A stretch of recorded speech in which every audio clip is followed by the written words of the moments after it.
Hello and welcome to the Ion Canon podcast, your home on the Star Wars Underworld podcast network for in-depth discussion on the lore, the High Republic, and the whole darn canon of the galaxy far, far away.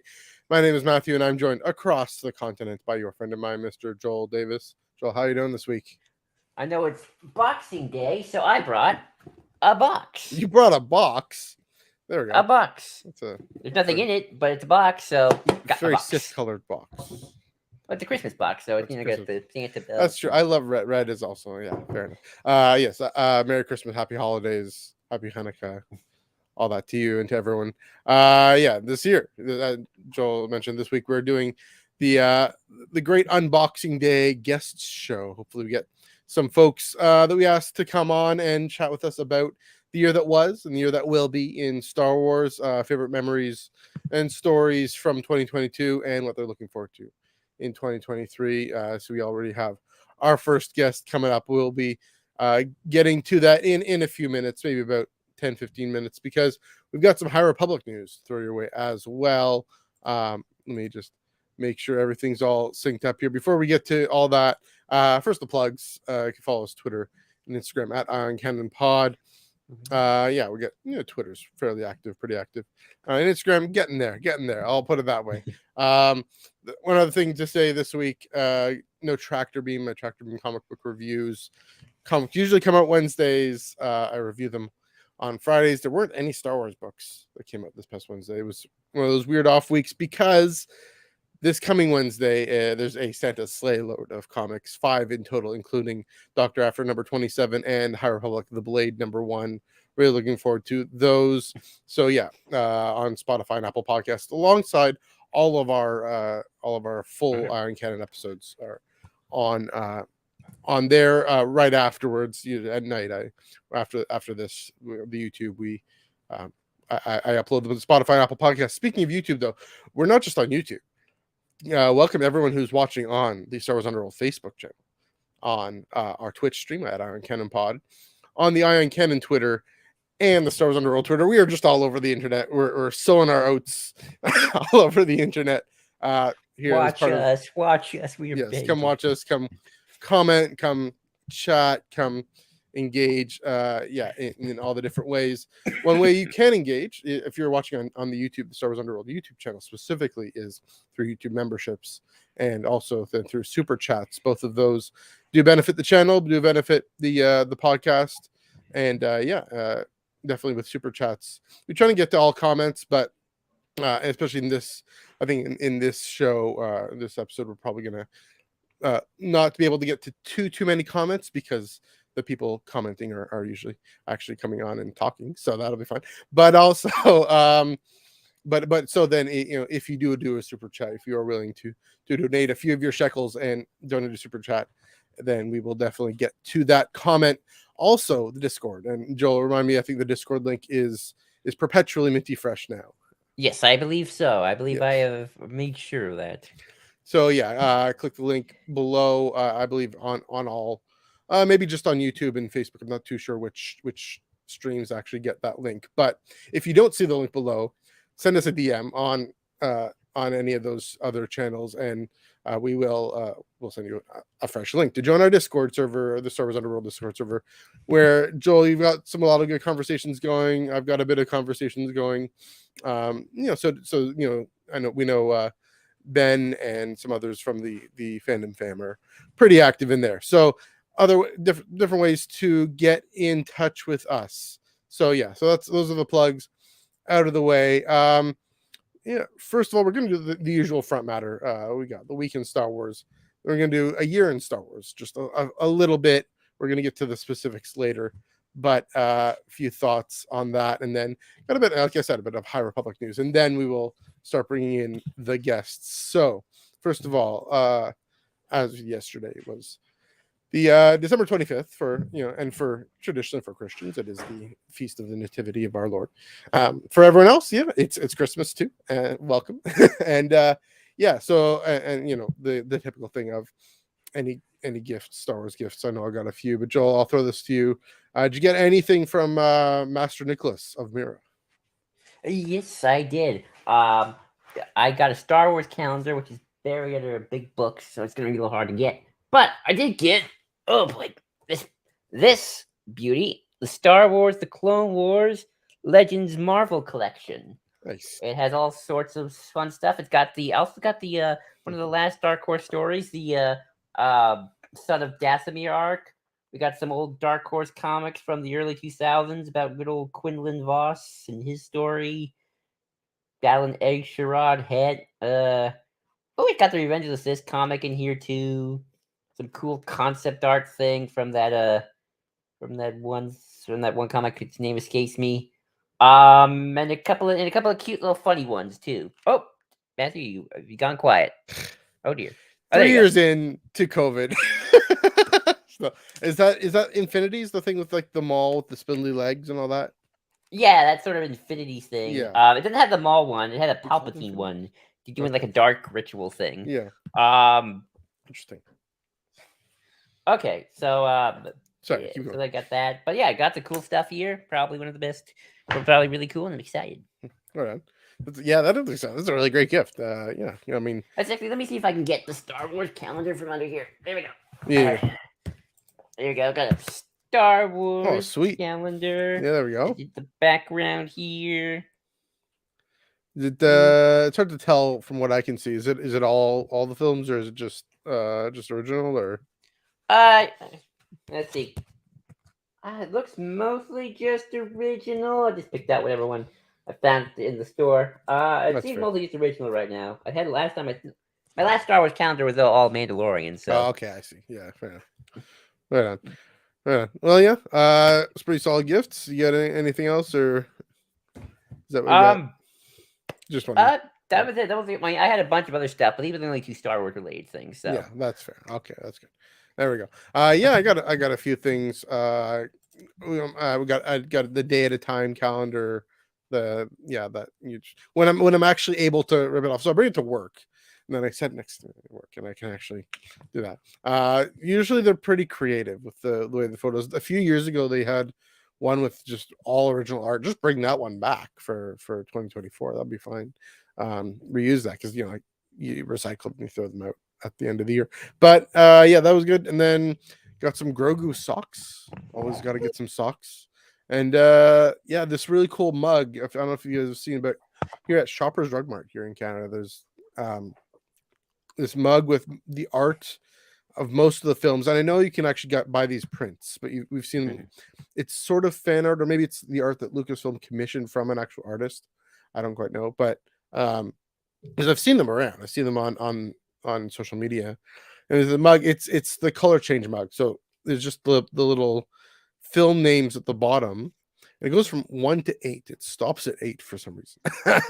And I'm not going to attribute anything nefarious. I think it just and Dom was saying it might just have come out before Rise of Skywalker came out. Might come out in 2017 with The Last Jedi. So it goes to The Last Jedi, which is fine.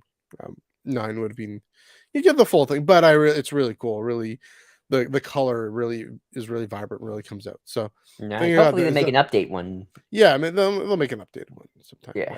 But, for now, definitely using that for my calf, my Java juice. Every now and then. What else? Did I get anything else? I can't quite remember, but I'm sure I did. Probably. But yeah. So it's a pretty solid haul. From little Master Nicholas of Myra, of course, Santa Claus. But, anyway, so yeah, that was canon to Star Wars. Apparently, we found that out today in Wikipedia. Apparently, he's both canon and Legends. Sure, Yeah. I mean, Life Day is canon. An anointed chosen one who saves the universe. That's canon. So, speaking of which, I do need to watch The Phantom Menace this week. I might even watch it tonight. I'll see.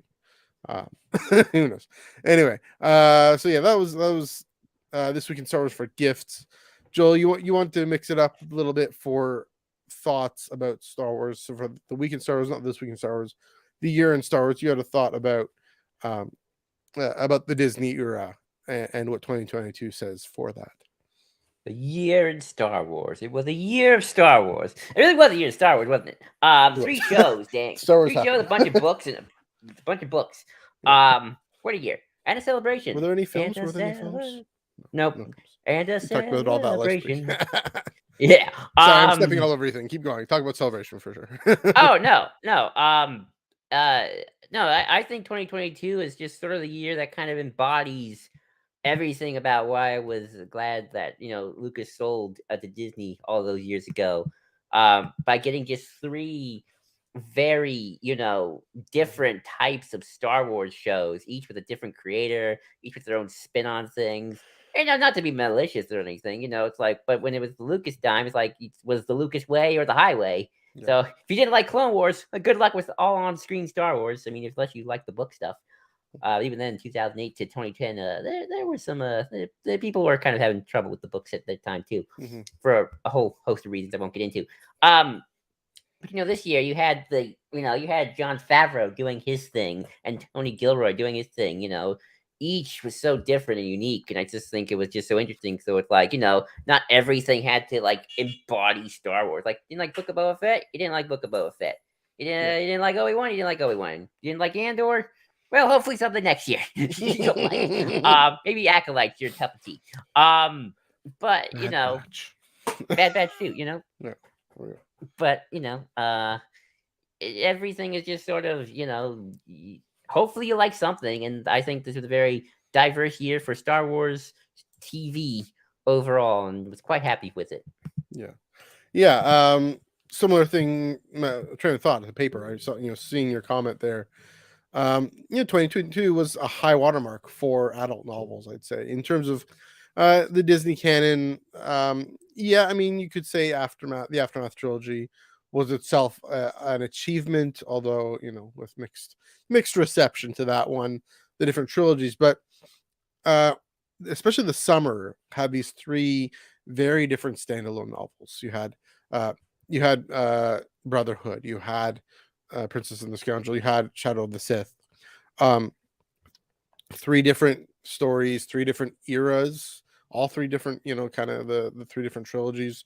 It's like they planned this out, but it's good on them, good on Lucasfilm Publishing, especially to go in these different directions, to make sure we're telling three different adult stories for a similar audience, but not always the same audience.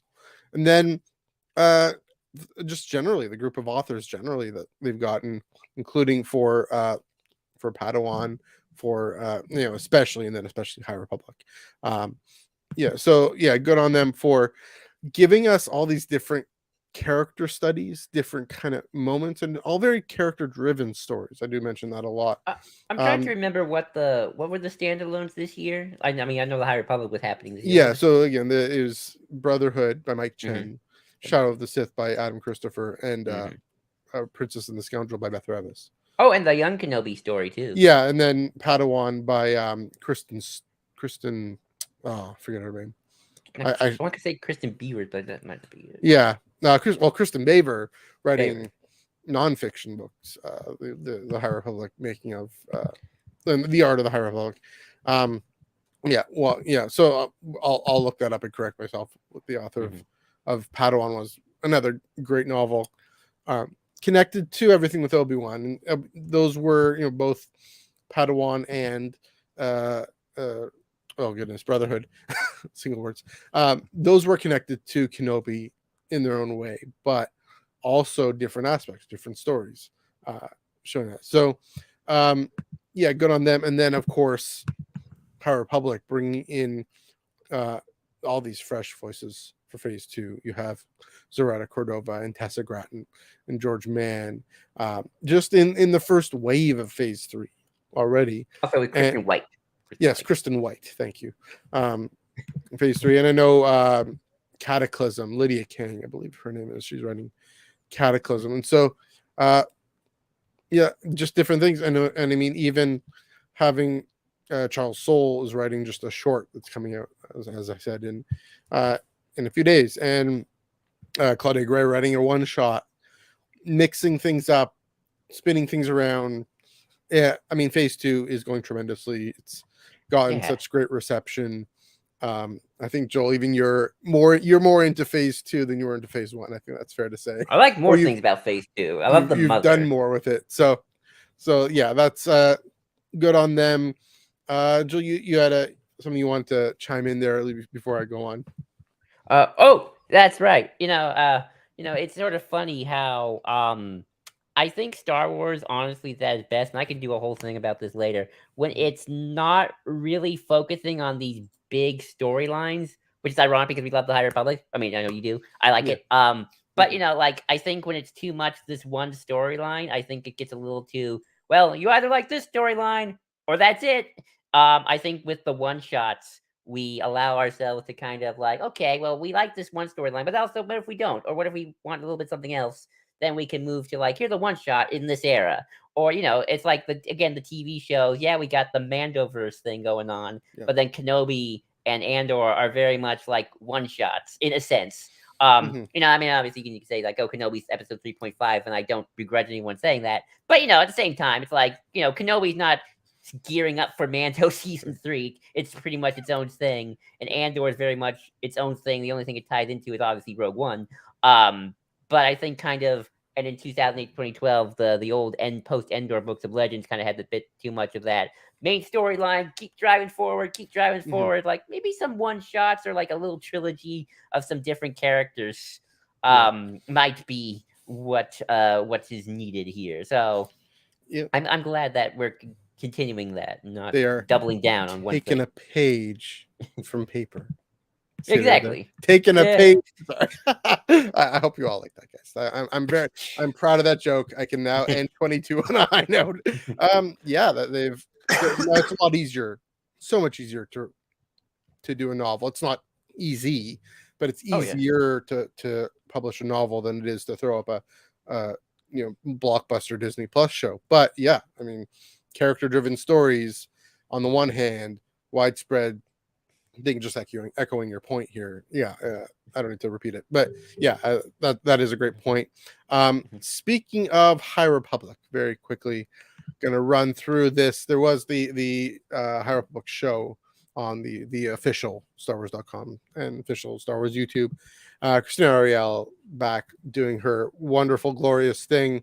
So I'm gonna just run through a bunch of things and then quickly, and then Joel, I'll get you to react to them, and then we have our first guest in the queue. So we'll get to that. So yeah, first off, some exclusive covers, and the High Republic show is really good with showing that. A lot of comic book reveals, comic book cover reveals, some fantastic ones that are just going to get into my brain, like what's happening with those things. Another thing is, speaking of nonfiction or nonfiction, like out of universe perspective, there's going to be an upcoming character encyclopedia um, Ooh. for the High Republic, and this is from StarWars.com. Written by Amy Rakow and Megan Krause, the book features over 250 characters from every phase of the High Republic, and a gorgeous new cover by artist Phil Noto, the great Phil Noto, who always comes through. His style is incredibly distinctive, I will say. It's pretty consistent. You can look at this, and I know this is Phil Noto, but I love it. You got Marking, you got Lorna, you got the big three. Oddly enough, showcasing the big adult three who aren't the main characters of Phase One at all. I don't think, but you got Kevin there. That makes sense. Yeah, and then of course you even have the mother and Burry and some others in there. I listening to that. Yeah, this is fascinating to me. I don't know if we have the nameless in there. Anyone we don't recognize. Yeah, and the reason why I'm bringing that up is we don't actually know when this will come out. Christina Ariel, she said on the show, it says 2023. Like everything, and this isn't a knock on anyone. That is subject to change, I think, and especially, I mean, even Claudia Gray's one-shot comic has been moved along and moved along. Who knows when that's coming out? Maybe they do, but it hasn't. It keeps getting pushed back. So this could get pushed back, especially because it says every phase, and including phase 3. And so, like that young adult anthology coming out this year, that will also involve phase 3. I'm wondering, will they wait to see when the stories are done? How much of phase 3 will they be able to talk about in this? But otherwise, yeah, I mean, Joel, I'll stop there before I move on. What do you think of this character encyclopedia? Do you think you'll find it useful? And what do you think of the cover? Oh yeah, I love these sorts of things. I remember there was an old Legend Star Wars encyclopedia years ago. Oh, it wasn't even just Legend, it was just Star Wars encyclopedia at the time, and like there Mhm. were you had Vader, the Emperor, Leia. They also had a bunch of Legends characters too, like Zek and Normanor from the Yuzong Long and Kurakanos, Thrawn. I think Thrawn was in there. Yeah. It was so long ago. But yeah, I love these sorts of things. I hope they're like a good picture with each character. I love I visual think so. I think there association. will be. Yeah. So. I love a good visual association. hmm Yeah, I mean, I presume there will be. I don't know if Phil Noto's doing the interior art as well, but that'll be fantastic. Of course, he's done the covers for Han Solo and Chewbacca. He's one of the rare. We're talking with Megan Wong about this. He's one of the rare folks who's been able to make a career on just drawing comic book covers, which is Mhm. unusual. So, I mean, love to see. He's done other book covers. He's done other media as well. So, love to see that crossover. Um, okay, a bit more with the High Republic show. There was a bit of a very interesting Dark Horse featurette with some folks on the Dark Horse Star Wars, especially the High Republic adventures, but not just. So they did talk about harking back to Legends, moving forward with the new all ages adventures, and it's an interesting contrast because, of course, the Legends Dark Horse comics aren't all ages; they're mostly adult. Though they did do High Republic, they did do Star Wars adventures. Um, and an interesting note there, just a bit of marketing, but also to say how Daniel Jose Older for High Republic Adventures has really brought the enthusiasm that we know he has, and it's very infectious that it bleeds through the page. Artist Tony Bruno, with his vibrant colors, especially, has caught it in this story of Sav Malagan, a Padawan, Sav Malagan, including Dexter Jetster. If you're curious about that, that's not too big of a spoiler. He shows up in Maz Kanata's castle. So yeah, and I mean, lots of fun in that comic book, and interesting to see. Again, it's interesting to see them pull back and say, yeah, we were the folks who did all those comics, Joel, that you got for Christmas. Yeah. Was Dark Horse. This is something kind of different because it's just all ages. It's just for younger readers, basically. But still working that in. I get that. Charles Soule was able to talk about the Blade, and I'm so happy he chimed in. Of course, he's my favorite, the guy who created this guy up here, Mark Yunro. And a few interesting comments there. How Porter Engel, his lightsaber combat in this comic especially, it has to exceed everything we've seen before because he's supposed to be the greatest swordsman ever, probably better than Dooku, better than anybody. Um, Charles Soule, he mentioned how most Jedi are pretty fantastic. Most knights and masters at least are at least competent, if not proficient, if not virtuosic. And so this had to be even more than that, more than virtuosic. And so it's a tall task, especially for Marco Castiello and Jethro Morales doing the art. I think there was a bit of a sneak peek of him just using the lightsaber separate from his body, using the force, just wielding it while he's doing some other thing. And maybe that's part of the above and beyond. It'd be fascinating to see what that how it fits in the story. Also, the tragedy of Barash Engel. I don't know if that's actually her last name. They are brother and sister. I don't know if they're the same species, but that doesn't necessarily mean anything. There's a reason the vow of non-interference is named after her. Lastly, two more things. Zoraida Cordova was talking about convergence, which I'm almost done. Promise. Some character motivations for Gela and Axel. Gela seeing the Jedi through outsiders' eyes because she's been in on these temples and just sequestered, and so that's something that has been explored in Convergence, exploring especially I think the Battle of Jeddah and everything with Kevin Scott's comic is exploring that. What do Jedi look like? Two folks who are not that necessarily that impressed with them, like not that they're unimpressed, but it's not like being a Jedi is that special when they're not used to that because they're told all their lives that being a Jedi is something special. Also, They're Axel. not special. They're not special. They're just Jedi. There's other Force users. And then Axel Greylark, is there room for a new path that isn't bound by his mother's legacy? Chancellor Greylark, is still either bound as in resisting her legacy or being stuck to follow it. Is there a third path? Also, of course, there are still wounds from his father's death, and Jedi are involved. And I gather that gets revealed through convergence. So those are out of Cordova's comments. And lastly, Christina Ariel singing at the beginning. You gotta watch that. So that's the season finale of the High Republic show. Joel, is there anything in there that stands out to you? No, not this time. It's unfortunately. That's I fine. gotta take a look at the singing though, because that sounds cool. Yeah, I mean, just doing Christmas stuff, you know.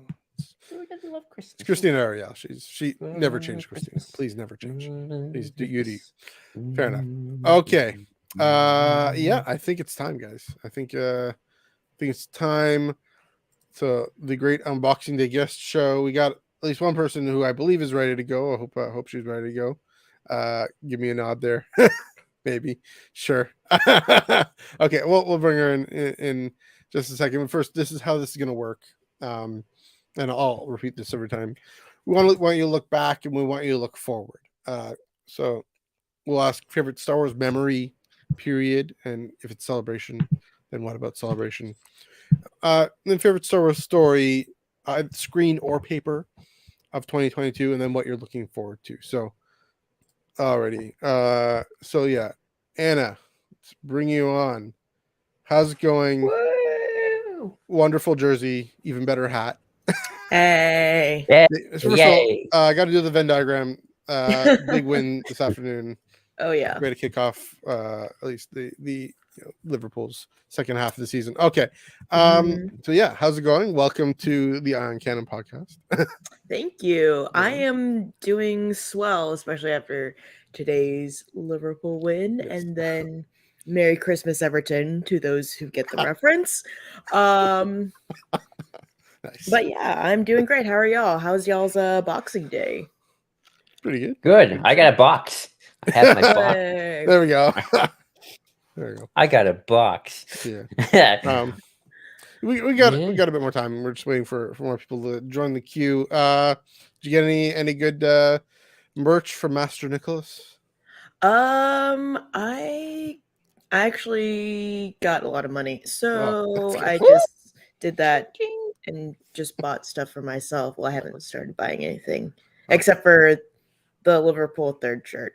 Oh yeah, which I It's think I sent you the link for that. Yeah, we talked about yeah. about that. Oh, Yeah. I got Robbo on the back of that. Nice. That's it for me. I mean, just chilled. Had a good holiday, Christmas, hung out with family, ate a lot of food. Food. We love food.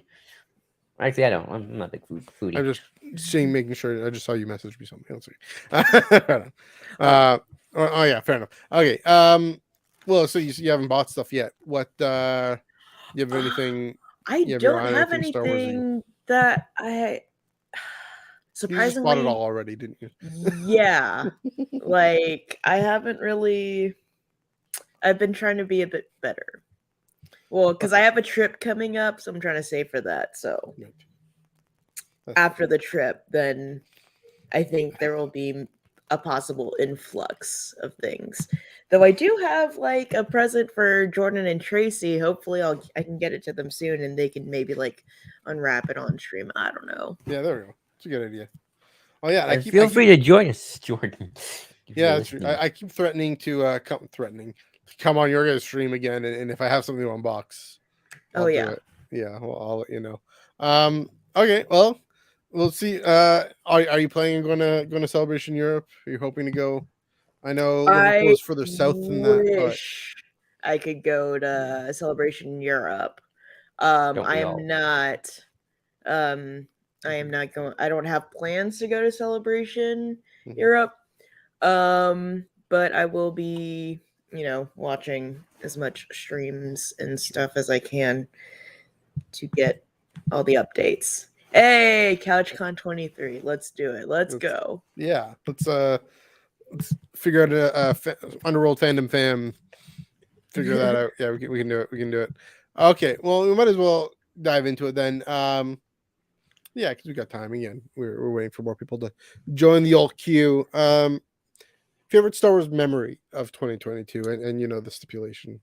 If it is Celebration, what about Celebration? Okay, it is Celebration, but I think my favorite part about Celebration was just the Lucasfilms panel. I think I That was cried good. 3 times in that Oh. first hour and a half of just like the whole convention, just because of that panel. One, I somehow maybe have like unknowingly sat in the VIP section of Celebration. No one was like telling us where to go, so I was like, cool, open seats, it's second row, that's cool. Dang.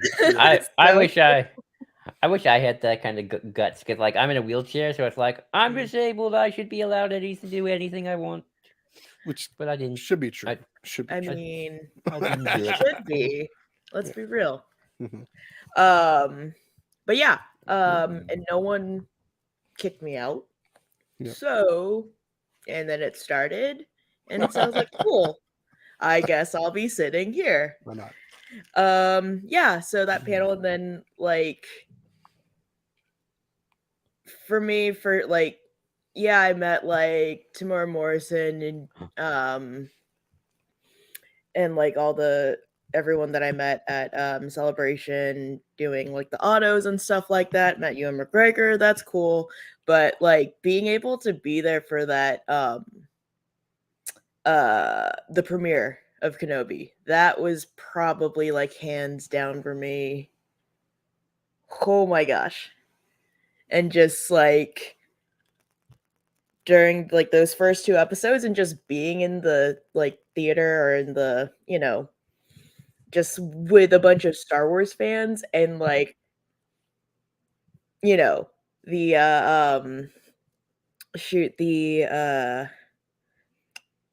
in Dayu on the second episode with Right. the clone trooper Mhm. and everyone's reaction just to that part was just, just like all the reactions to the small things, like only like Star Wars fans would know, like, oh my gosh, and just kind of, yeah, that whole atmosphere was pretty cool. And it's like, sure, sometimes like you'll get in a theater or stuff like that, but like when you're with like your people, I think nothing beats that experience.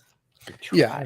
Just being in the arena, in that moment, especially the arena on Alderaan, when we see Alderaan, and we about to this, we realized, all of us, like how many thousands of us realized collectively what was about to happen, and then of course it was a bait and switch, but still, we were all like, only at Star Wars Celebration can you see these spires and these mountains and a little girl, and we'd all collectively connect the dots. It was. That was pretty magical. I agree. That was a great moment. But on Joel, you have anything to chime in there? No, I mean, like you're about to, but- I wish I could have done that myself. But that was the IHOP party at the time. Yes. So it was a lot of years. Speaking of Kenobi, would you say that was your favorite on-screen story of the year, like of the 3 being, of course, Boba, Kenobi, and Andor? Would you say that's your favorite, or you think you get another one? Like, if you check all my tweets, I'm like, oh, Andor, but the person that I am and my attachment to Obi-Wan as a character, Obi-Wan is like maybe like that much like ahead of Andor. But that's just because of my love for just the prequels and everything like that too, and just that era. But yeah, Andor, I can't stop like talking about Andor, especially that last episode to people. Like, as much as I gush about Andor, it's like that small, just for me personally, I have that small little, I guess Kenobi has that just small nudge up on there. I mean, that's fair. I mean, we've had that film for what? It's 2005, whatever year it is. 17 years. Coming up on 18 years. Oh, yeah. It's gonna be legal to drink in Quebec soon. Unless you're in America. Yeah.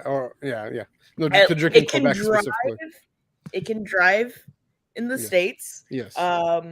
It can watch rated R movies in the States.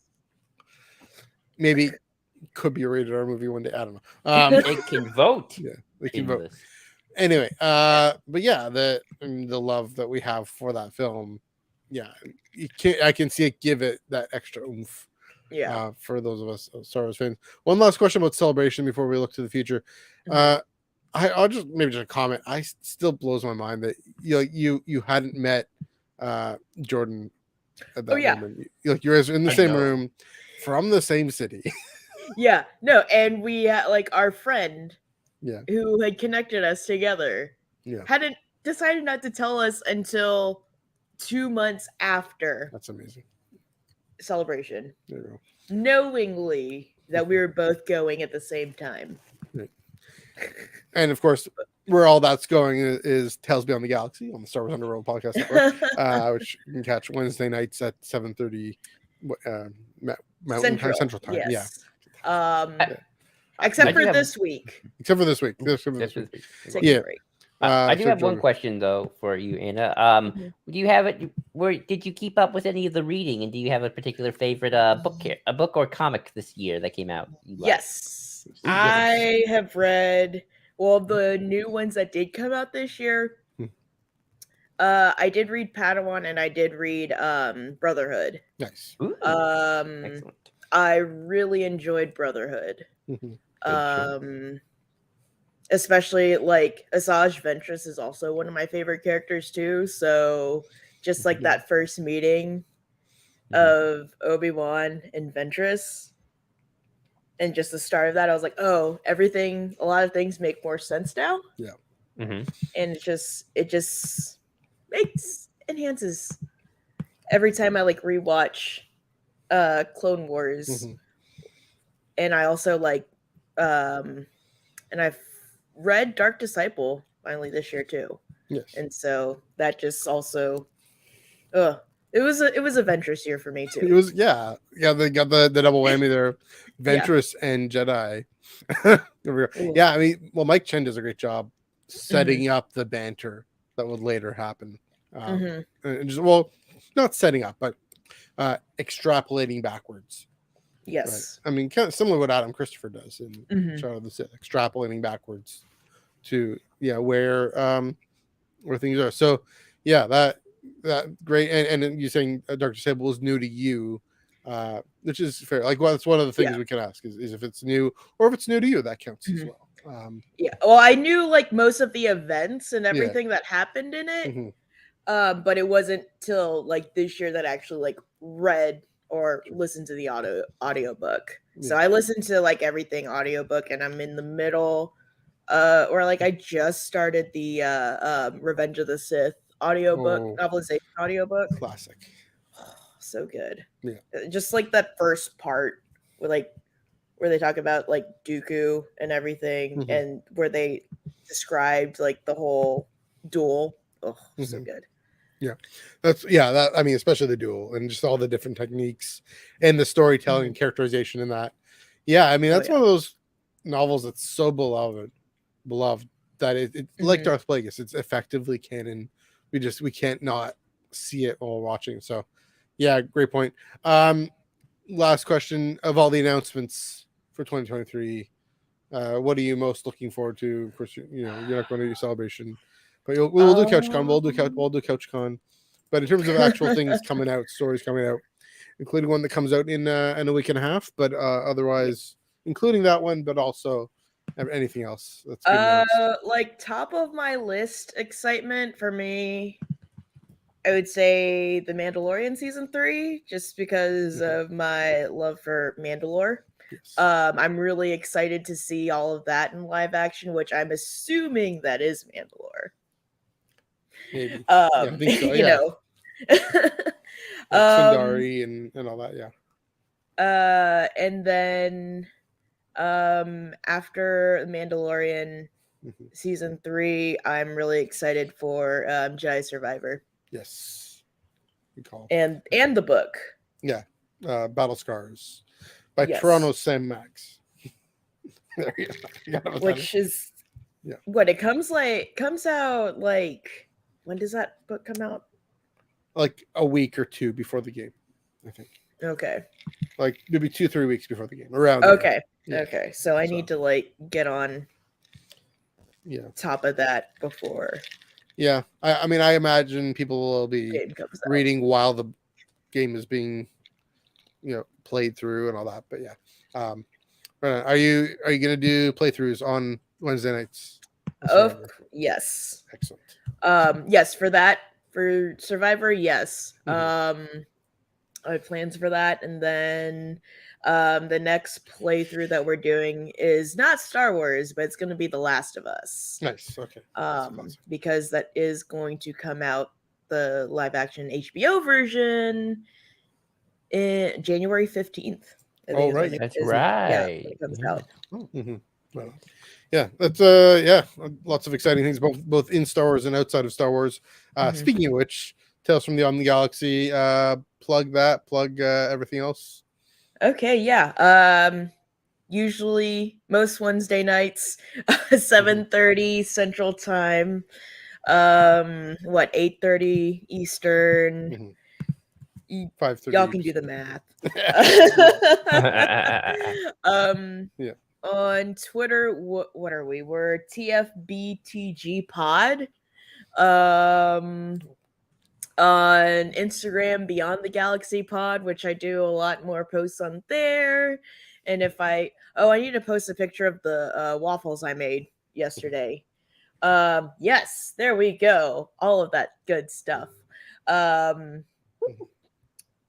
We stream on Twitch at Tales from Beyond the Galaxy, and then the VOD is usually like within the next hour or so on our YouTube.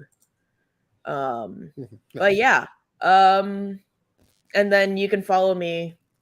Is that one ZOMG and LLZ on Twitter, Instagram, Twitch, whatever. All over the internet as well. Right on the internet. Yeah. I like saying Zomgana lols. But, yeah, that's how what I say in my head. Yeah. But sometimes. Well, on that note, we're gonna let you go. But it was good chatting. Thanks for dropping by. Ooh, Knives Out, Chris. Yeah. Ooh. Oh yeah. Even though it's not like Star Wars or anything, watch Glass Onion. Oh my gosh, it is so good. I need to watch Knives Out. Oh yeah. I need to change that. I might watch that soon. I need to watch Willow also, but I do need to get on Willow. Yeah, like the film. I haven't seen the movie yet.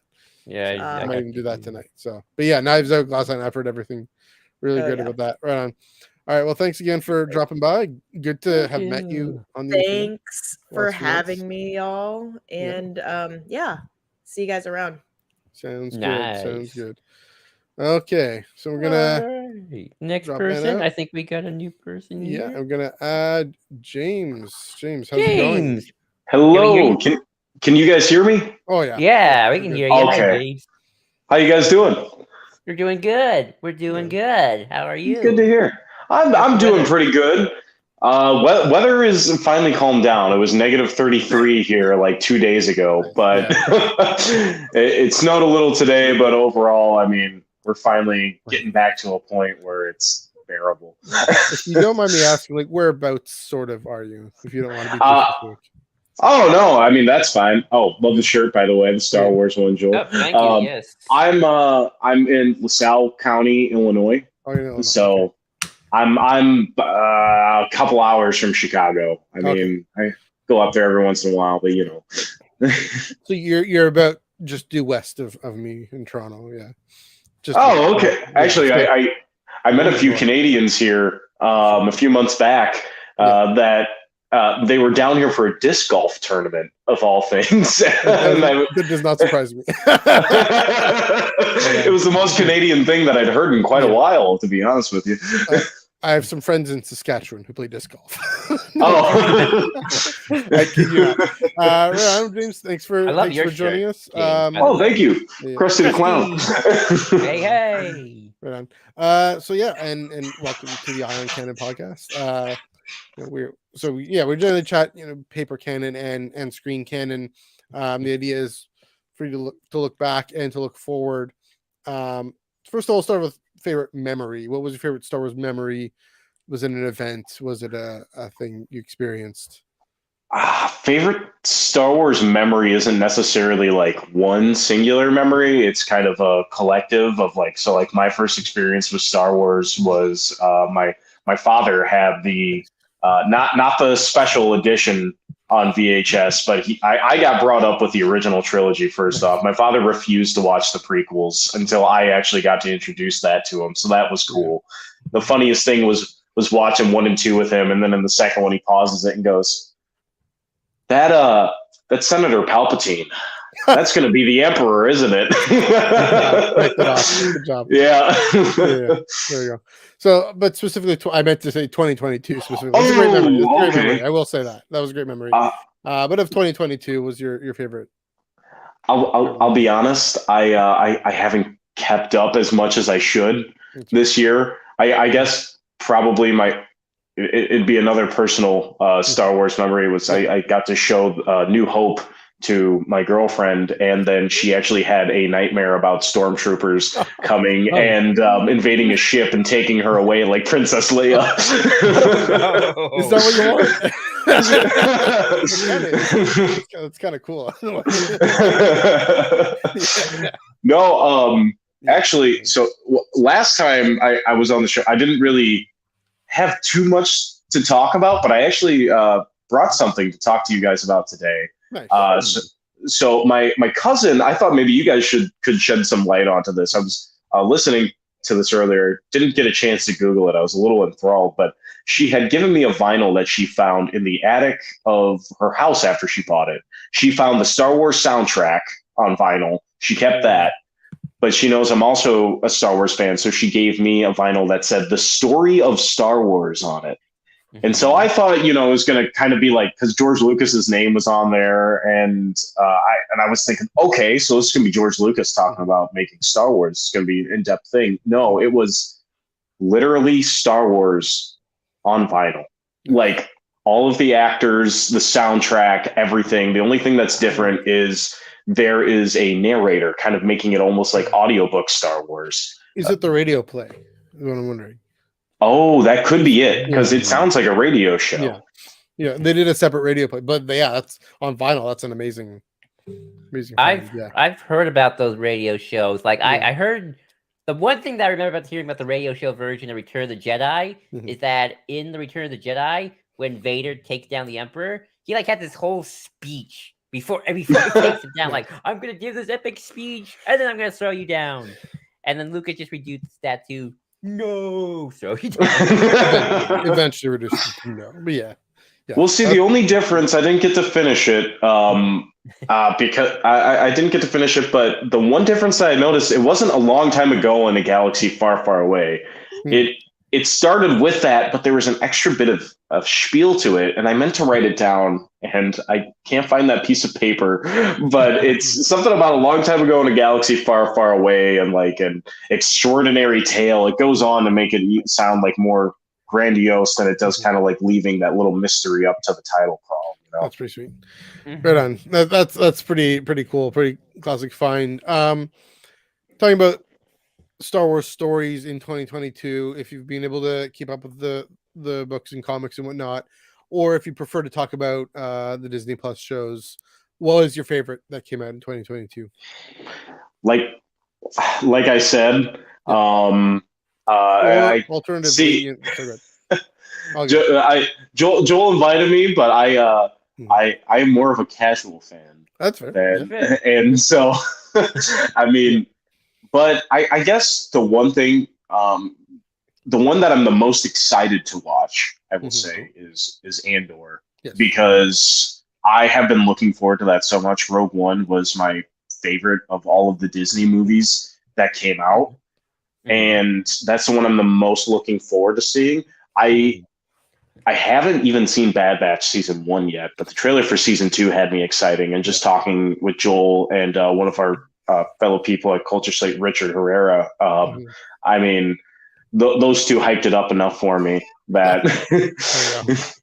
Yeah, that's good. You're in for a treat for sure. Yeah. Are there any stories, Star Wars stories that maybe came up before, but that were new to you that you encountered that really stuck with you or grabbed you? For this year in particular.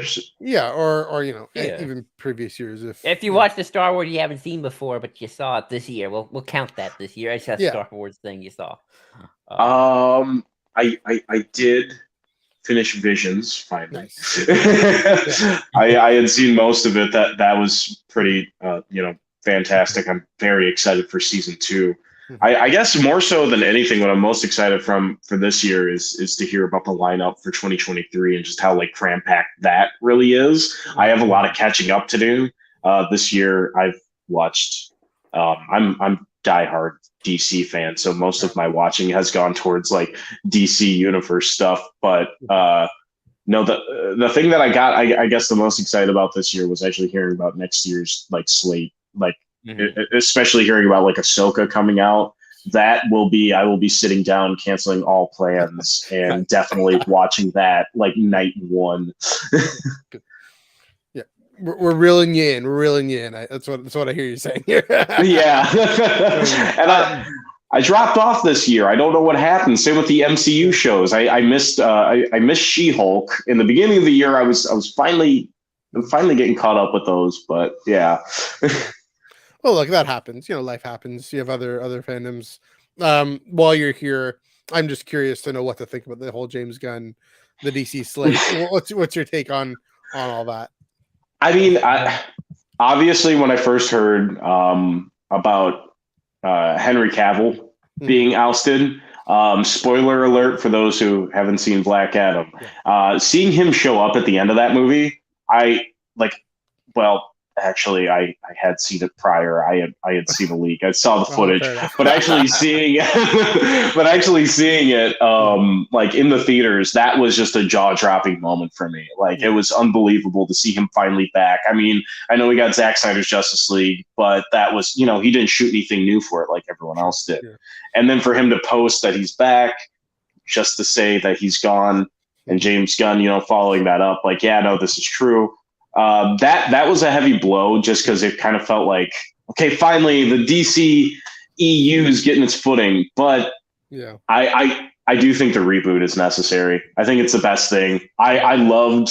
I'm in the minority here. I love the Snyderverse stuff. I can admit it's not the best in the world. Batman vs Superman, I love that movie. It's not a good representation of the characters. But no, I think James Gunn and Peter Safran are making the right move. Yeah. I think it's to recast all of this stuff, just start off with a fresh slate because they tried to rush into it without having a solid plan before. And if they can actually stick with this plan, which is because every time they tell us we have a plan, if they can stick with it this time, then thumbs up. James Gunn get fired next week. I say that as a joke, but that's sadly not going to happen easily. Well, I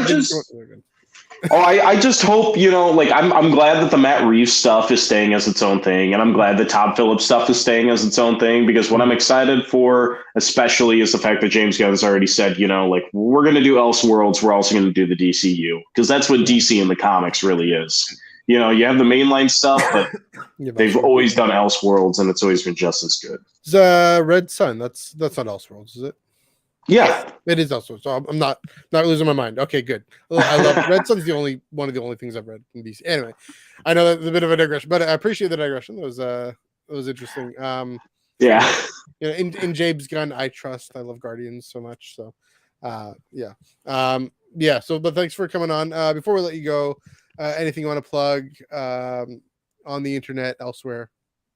The weekly slate, which premieres every Saturday morning on the Culture Slate channel. You can also check out Culture Slate Reacts and oh my god, Star Wars Culture. Sorry, had a little bit of a brain fart moment there, but yeah, all of our channels through Culture Slate. I mean, you can catch me every Saturday, or unless there is another snowstorm, then you'll get somebody else there on Saturdays for the weekly slate. But yeah, that's about it. I'm glad you guys had me on. It's nice to see you both again. Sorry that I'm not. All good. I love Star Wars. I'm just not as. You're trending in the right direction. That vinyl That's right. story, was quite that vinyl story was quite fascinating. I wish I could listen to it because it sounds interesting. Yeah. I very much, if there's not a recording on YouTube, I'm gonna record the thing and hope it doesn't get taken down by copyright. So it's probably private message us, and then we can listen to it in our private quarters. That'll work. Yeah. Well, thank you guys. I appreciate you having me on. All right, thanks, James. James, for coming. Stay warm. All right. Yeah, we're gonna bring in. Arrive, so there we go. We got a bit of a lineups coming up. So thanks for everyone for your patience there. Jeff, are you good to go? All right, we're gonna bring in the one and only Jeffrey White. Good to see you. Hello. Can you hear me well? Yeah, we can hear you just great. How you doing? Merry Christmas. Happy holidays. Oh man, I had a great Christmas time. Had a lot of fun. Got presents, got some awesome things. Yesterday was incredible as I hosted a podcast with our, Culture Slate CEO, Mr. Chris Sequel, on my Hype Function show. We were discussing all our Christmas gifts, and believe it or not, I know we have so many Christmas traditions, right? But this is the 6th year. That's 1, 2, 3, 4, 5, 6 years that I've done it. With Chris, right? With Chris, yes, specifically with Chris. That is great. That is truly great. Yeah, great person. He's a great person. Yeah. But it's just really cool. I mean, 2022. I was talking to him yesterday. It's just we've had so much Star Wars. I think more than ever before, and that's saying something. We all knew 2019 was crazy, right? With Jedi Fallen Order, with the Rise of Skywalker, with Mando Season 1. And with all the Disney Plus stuff we've been starting to get, it feels like this year they just drowned us. Indeed. To the point where I delayed watching Andor, partially because that came out during a stressful time in my life, but also because I was just overwhelmed. Mm-hmm. I got my fix of Obi-Wan Kenobi, with live action Star Wars for a while. And now we're at this weird lull. I mean, I watched a few episodes of Andor yesterday. I love it. It's amazing. I understand why you all love it. Yes. But I'm going to finish that. But it's crazy. We have 2 months till Mandalorian. And then, as the previous guest was saying, we have Ahsoka and Skeleton Crew. We have Bad Batch coming in a week or two. And there's just so much going on. It's almost, how do you guys keep track of all this, man? With calendars and harsh scheduling, harsh discipline. Yes. What would you say? I mean, I guess you mentioned Obi-Wan. Was Obi-Wan your favorite on-screen story this year? Absolutely. Absolutely. I have wanted a prequel era or with prequel actors, a story with prequel actors for a long time. And, Ewan McGregor has been talking about it for years, saying, we might do something. And then it was canceled as a film, and then it came back as a show. I actually want to show you real quick this gift I got yesterday. I don't know if you guys can see it. Oh, nice. Look at that. Oh, cute. I think we've had so many droids in Star Wars that it's so easy to forget stuff like Lola. I remember, when we watched, again, one of my greatest pleasures was watching the first 2 episodes with you guys, in Ben's hotel room, Ben Hart's hotel room. After the first night of Celebration. And I remember going on the show floor the next day, and all of a sudden in the Hasbro booth, there's a million Lola toys. Right there. It's right there. It's they planned that. Oh, it's they know. Yeah. Bring out the merch. Yeah. It's I know, right? I have so many little remote control droids. I have a BB-8, I have a DO, I have an R2D2. Nice. That'd be cool if I had a 3PO, but I just life-size 3PO. Oh God! Hey, Mr. Daniels. I'm kidding. Anthony Daniels, you got one? Yeah. And provide the voice. But other than Celebration, greatest time of my life. If I think back to 2022, that was the time I got my master's degree in college. I went to Disneyland for multiple days with my family, and it was just so incredible. I paid hundreds of dollars on Star Wars merch, as one does. Only hundreds? No, I'm just kidding. I paid a little bit on that. True fan sells their soul. Yes. Like, yeah, Chris was telling me yesterday on the show that it's like, yeah, at conventions, that's my shopping. I go shopping at like Comic Cons and Star Wars conventions, obviously. But the other notable thing of 2022 I want to talk about, and I'm sorry, guys, it's not really Star Wars related, but you guys have played this with me, and that's Fall Guys. Oh, yeah. I Yes. tried playing that yesterday by myself for about a minute, but 70 seconds, and then I quit. But it's way more fun with people. It's more fun with people, friends. Like, I love, Joel, that like you host on the Star Wars Underworld Network's Discord server, like our Fall Guys playthroughs every like other week, because like it's fun, because like I've been playing this game nonstop for about 3 or 4 months, like a little bit every day, right? And I like to think I've gotten good, but it's a difficult game. It's one of those easy to learn, hard to master kind of games. But I think it was just so cool teaching you all how to play and like telling you, trying to figure out some of what was happening. Yeah. I got this as a gift yesterday, this little bean plushie. Oh, that's adorable. They had like I was going to say to everyone out there on the Discord, feel free to join us. We might have a bit of a delay for the new year and then a work schedule on Friday. But we're hoping to get back in like mid-ish January. So don't worry. It will not take too long to get back to Fall Guys or other fun things too. I have other plans. God, I you think may Joel, also watch Anna possibly play Fall Guys. True. Like I'll tell a quick story real quick. I think I told Ben this like when he was gone, but like we had Hannah Rayside from the Rayside on the network, and like she was like, this was her first time playing Fall Guys. She didn't know what she was doing. We had a private match of just like the 8 or 10 of us that were there, and what happened? Who won? Hannah. First match, Hannah wins. Of course. Professional, like just knows everything, great at everything. But I just love the jolly vibes of Fall Guys. I like it's not one of those dark and gritty. It's not like a Call of Duty. It's not a shooter. Yeah. No, not Are you sure? Well, I'm kidding. No, I got you, Matt. Yeah, like it can be frustrating. It's just not dark per se. You can grab people and chuck them, I guess. And they just there you go, fall off a cliff. There you go. Yeah. Sorry, go ahead. No, I was just gonna say I just love Fall Guys a lot, and like they added SpongeBob in the latest season, and I'm just like, yes, I actually unlocked SpongeBob a few days like last week. We saw that was funny. So bringing back to Star Wars again, wonderful digressions, love it. You mentioned Celebration, and you mentioned the Kenobi viewing. What was that your favorite moment, or was there maybe another favorite moment in Celebration?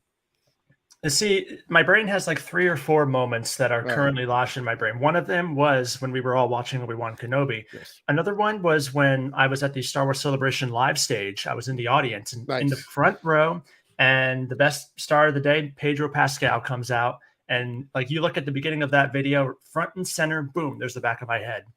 Like, I kid you not, my mother recognized it immediately. Like, oh, that's you. That's you. Impressive.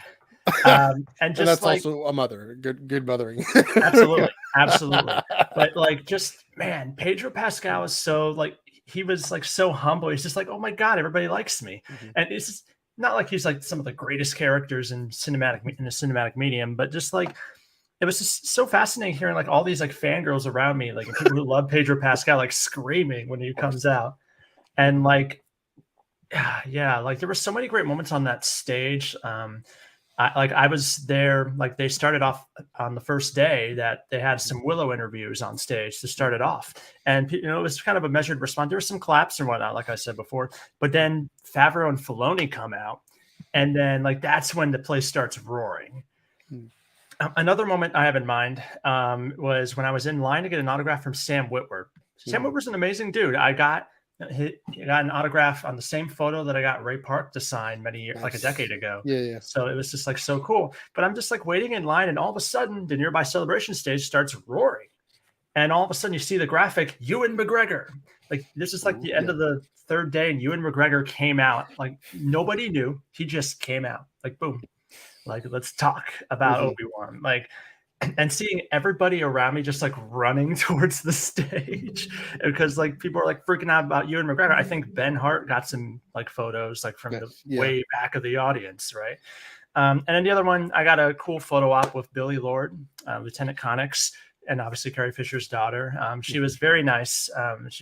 It was really awesome seeing it. I think she's very underrated, like outside, in the Star Wars world at least. She's been doing fantastic in American Horror Story and Scream Queens.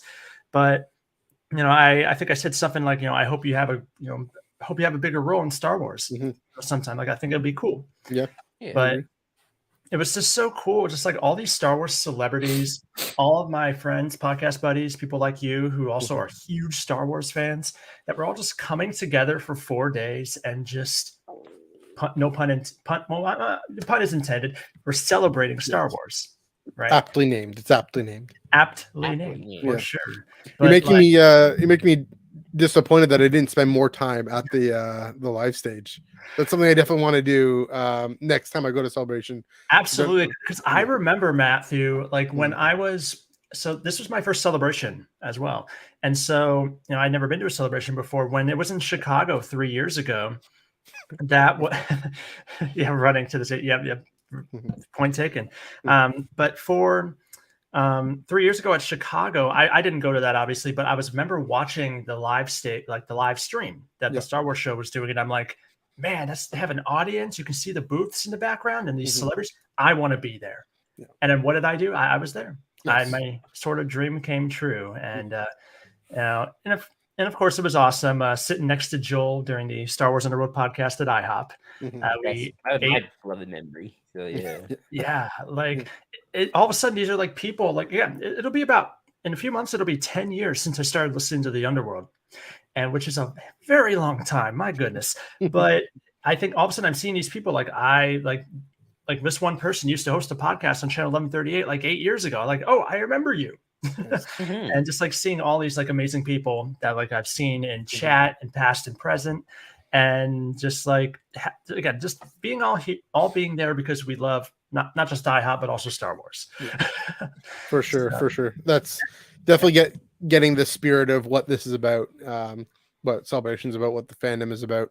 Are you gonna be able to go to Europe? I don't even have a passport, so also, and I just moved a couple months ago. That's partially why I delayed Andor. So I don't have the money, but whenever, it's gone 2023. It's happening. We're doing it. We're going to do something for it for sure. I'll be watching the streams from home. That's for dang sure.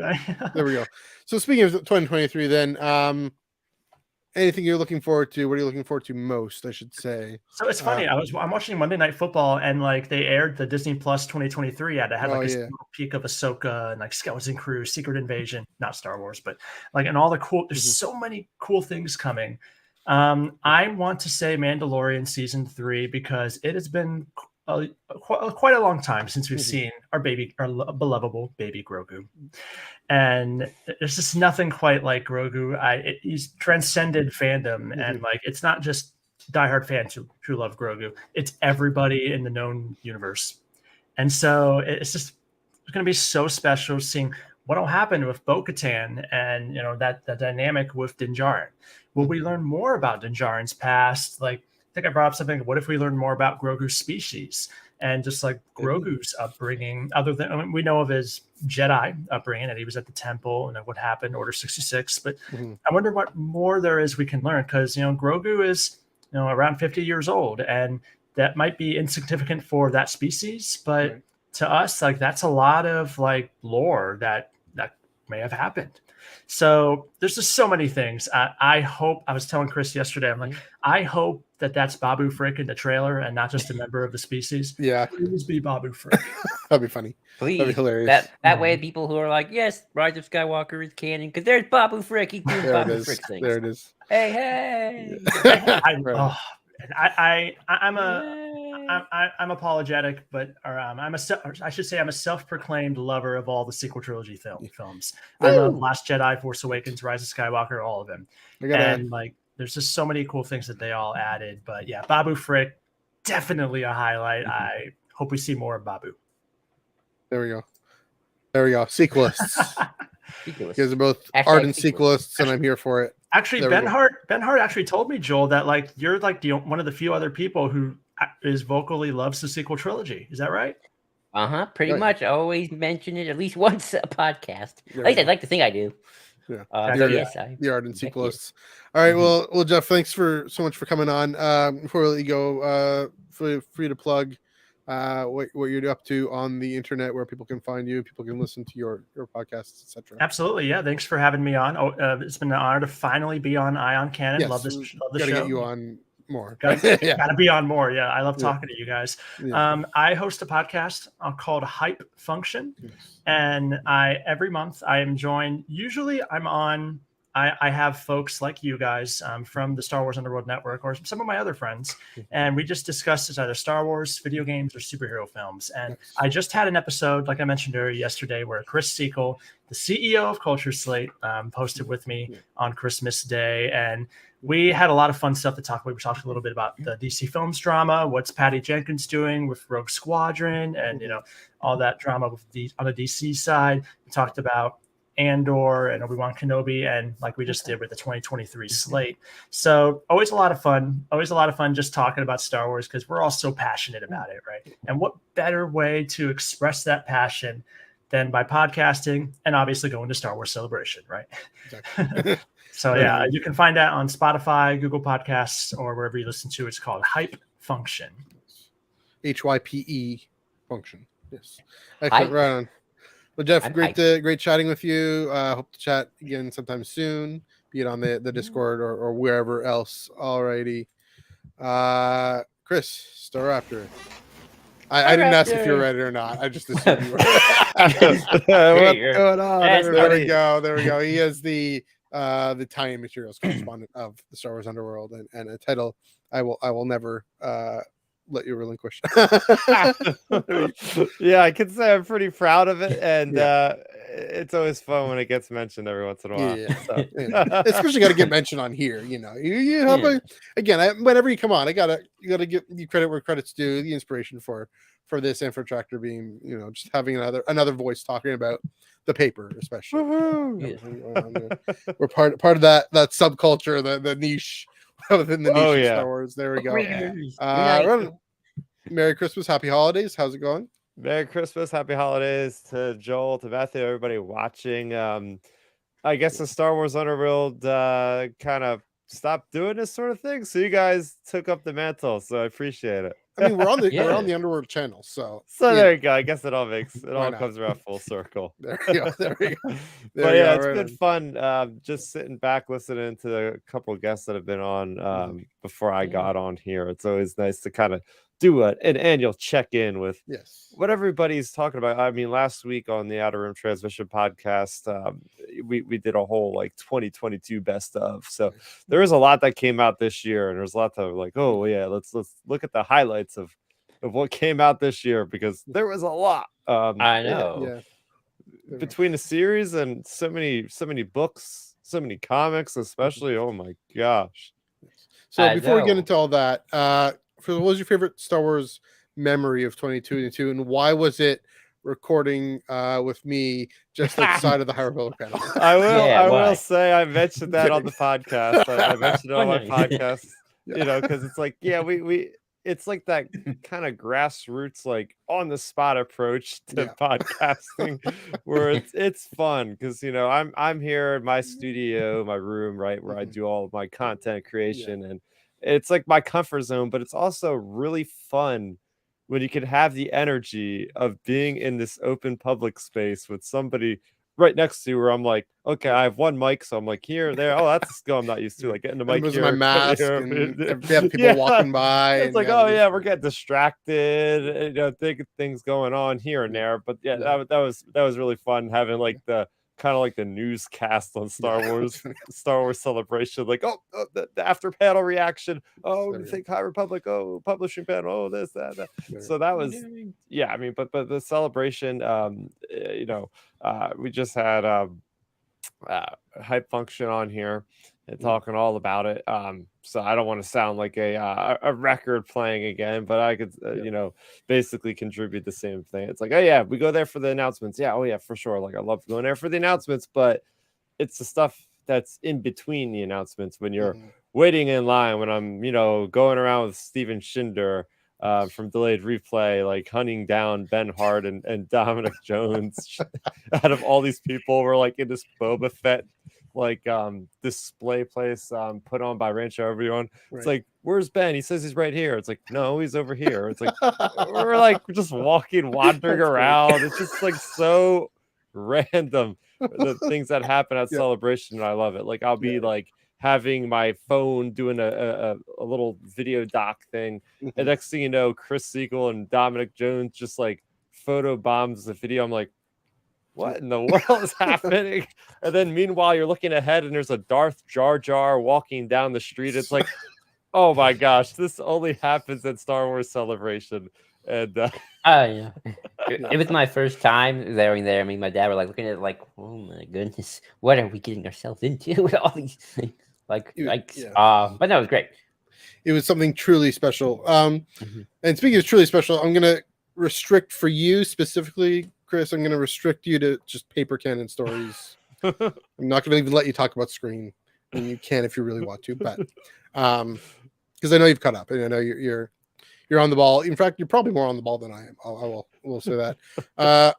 Of all the paper stories that came out in 2022, that's novels, comics, anything video game related to. What was your favorite? What really grabbed you? Yeah, I think it keeps going back to Shadow of the Sith by Adam Christopher. Yeah. I loved what he did with just telling the story that's the in-between story in a very valuable and important way that really feels like to me is essential for understanding all of the context in this entire sequel trilogy. Everything with Rey, the parents, Ochi of Bestoon. You get the best Luke Skywalker content I've seen post Return of the Jedi, arguably, in my eyes. Like, that's the Luke I've always wanted to see, like this cool Luke going around the galaxy with Lor San Tekka, having a Jedi Academy, doing a lightsaber battle in like a foundry with like a possessed person with a cismat. Like, it is such like kind of like a cool Legends type of story, but they brought the boldness into the canon. And I'm like, yes, like this is so awesome. Like seeing that teenager Ben Solo, all the little things, and then seeing Lando and getting so much between Lando and Luke in these characters that aren't really.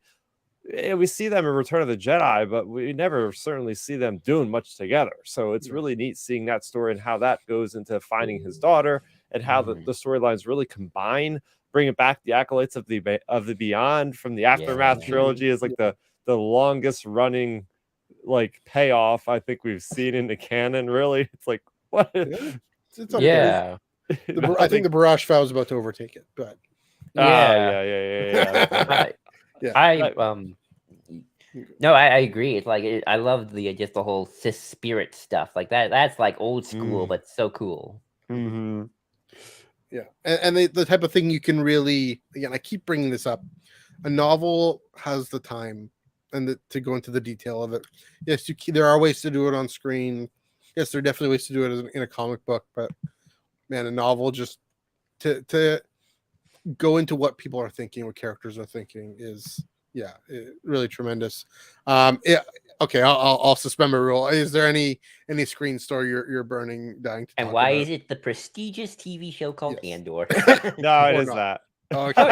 Okay, good. It is that. I absolutely love the direction that show took compared to everything else. Like it really kind of goes in its own lane with Star Wars storytelling, where it's not relying on the myth of the Force or the Jedi, and it's not feeling like it has to hit the common touch points of a Star Wars story to make it like grounded in that galaxy, but also it's like the most modern Star Wars storytelling piece of content out there, as far as like, this feels like something a lot more mature. Like, I wouldn't recommend this to like, my niece or somebody, right? That's like getting into Star Wars. This is going to be a lot more of a thinking man's kind of like, it's got a lot more nuance to it. It's doing a great job of not just pointing out the usual things, getting the inspiration from like Kurosawa. We've seen that 100 times. Oh, the Seven Samurai and the Hidden Fortress and all the normal things we see in a lot of the Star Wars but it does have a THS 1138 reference in there pretty heavily. But and the acting and the writing to me were just like off any charts we've ever seen with Star Wars. Honestly, anybody could have been up there for like that best actor Golden Globes award. I'm happy that Diego Luna got it, because that goes to show you, if it's not been since 1977 with Sir Alec Guinness, that tells you right there how prestige this show is. I mean, there was lots of writers. There was a writer or two from like House of Cards and stuff, and that's what I was saying to people. It's like it's House of Cards, kind of in space, really. There's a lot of the politics going on with Mon Mothma. Seeing so much. I've never seen a Star Wars show that has so much forward momentum with a bunch of people in white uniforms talking, because when you see those Imperial like scenes, you're just like, yeah, on paper this could be like, yeah, this is the boring stuff, I'm gonna just like look at my phone or something while I'm watching. But no, like you're glued to the screen. And the way they make it with the character of Deidre Miro, when you're rooting for her at the beginning, and then without spoiling anything here, you get to one of those later episodes and you realize, oh my gosh, she's a villain. And I've been like really, for whatever reason, cheering for this villain's upward progression in the Empire. But you realize she's just like the rest of them. But it's just really neat getting the Imperial perspective so heavily in the show, She uses psychological torture. I know. Yeah. I agree. I remember, like, I always got like, oh, another Imperial officer boardroom scene. Like, ooh, giddy. Like, I was actually getting excited. Like, those are my favorite moments in the show, and I always go back to those moments. And I got a Senate scene, which I get giddy about those. Sort of. I mean, we get how ineffective and useless the Senate is, and that's the point. But yes. Yeah. I will go into more paper canon though, if you don't mind. Yeah, do it, please. What were some of your favorite comics that came out this year? For us, doesn't matter. Ongoing or I love the Hidden Empire comics. All right, yeah, I was gonna say that. Yeah.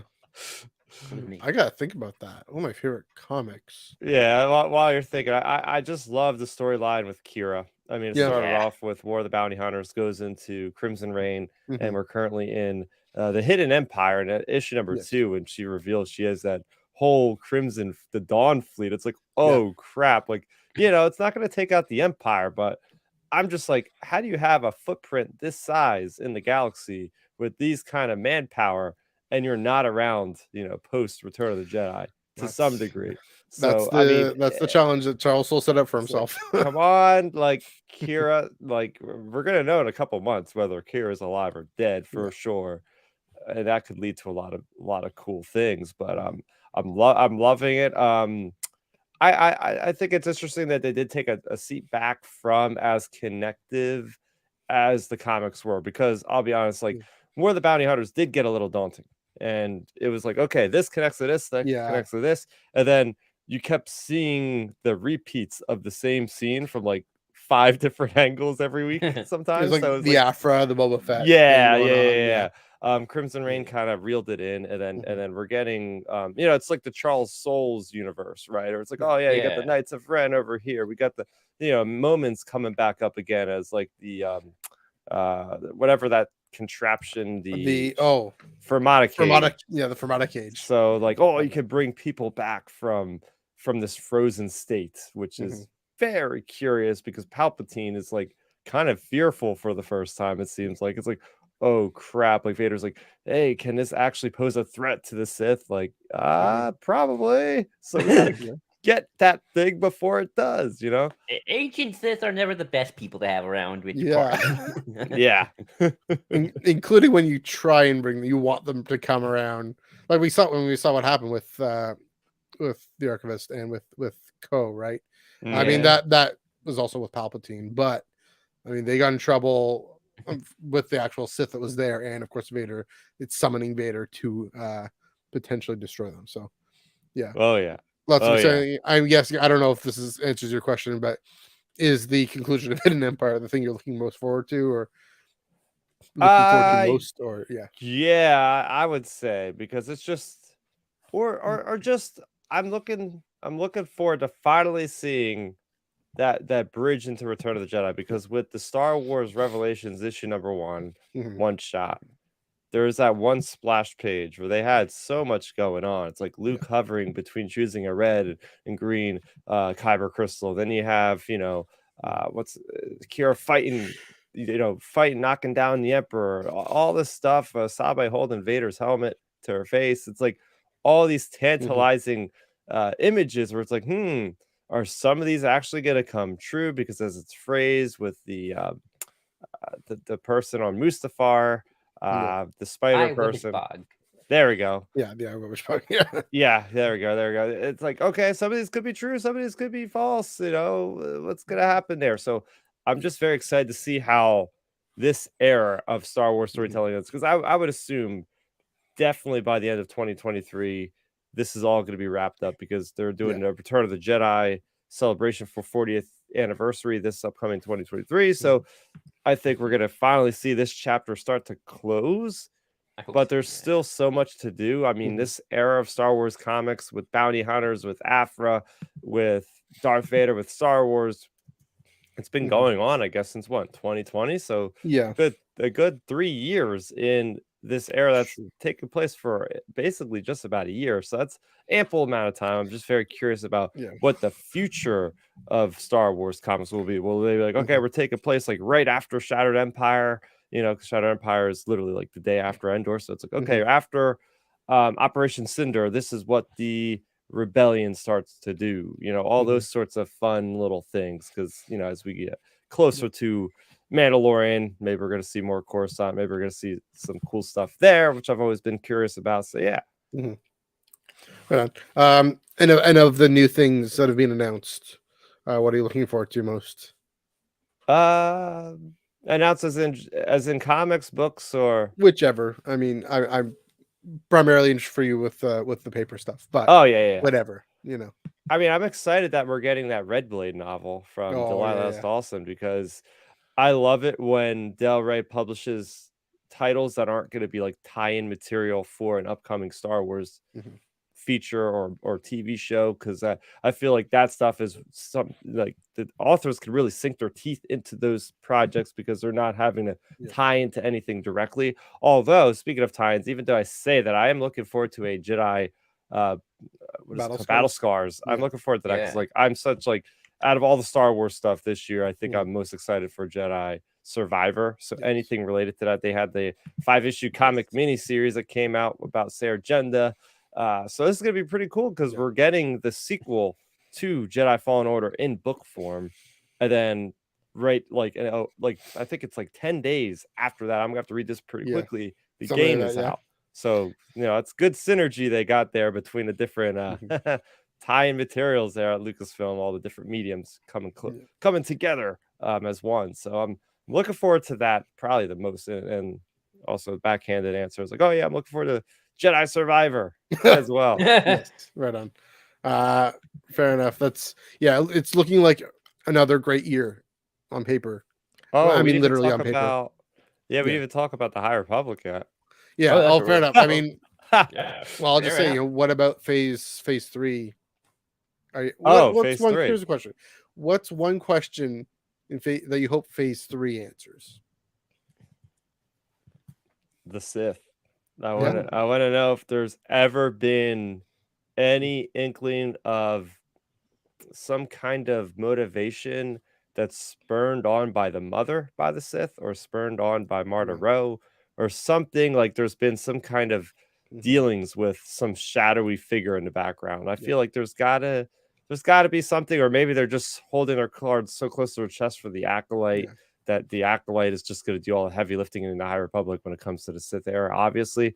But just something in regards to that. And I just very curious to see how it's going to end. How are they going to close the chapter on this with phase 3? How you have all these characters, and I'm sure the architects will be done with the High Republic at that point, but I'm sure we're going to get other like stories throughout the years in the future of like, oh yeah, here's another like side story of the Monster Hunter character from phase 1, or something like that. You know what I mean? So it'll keep building on itself.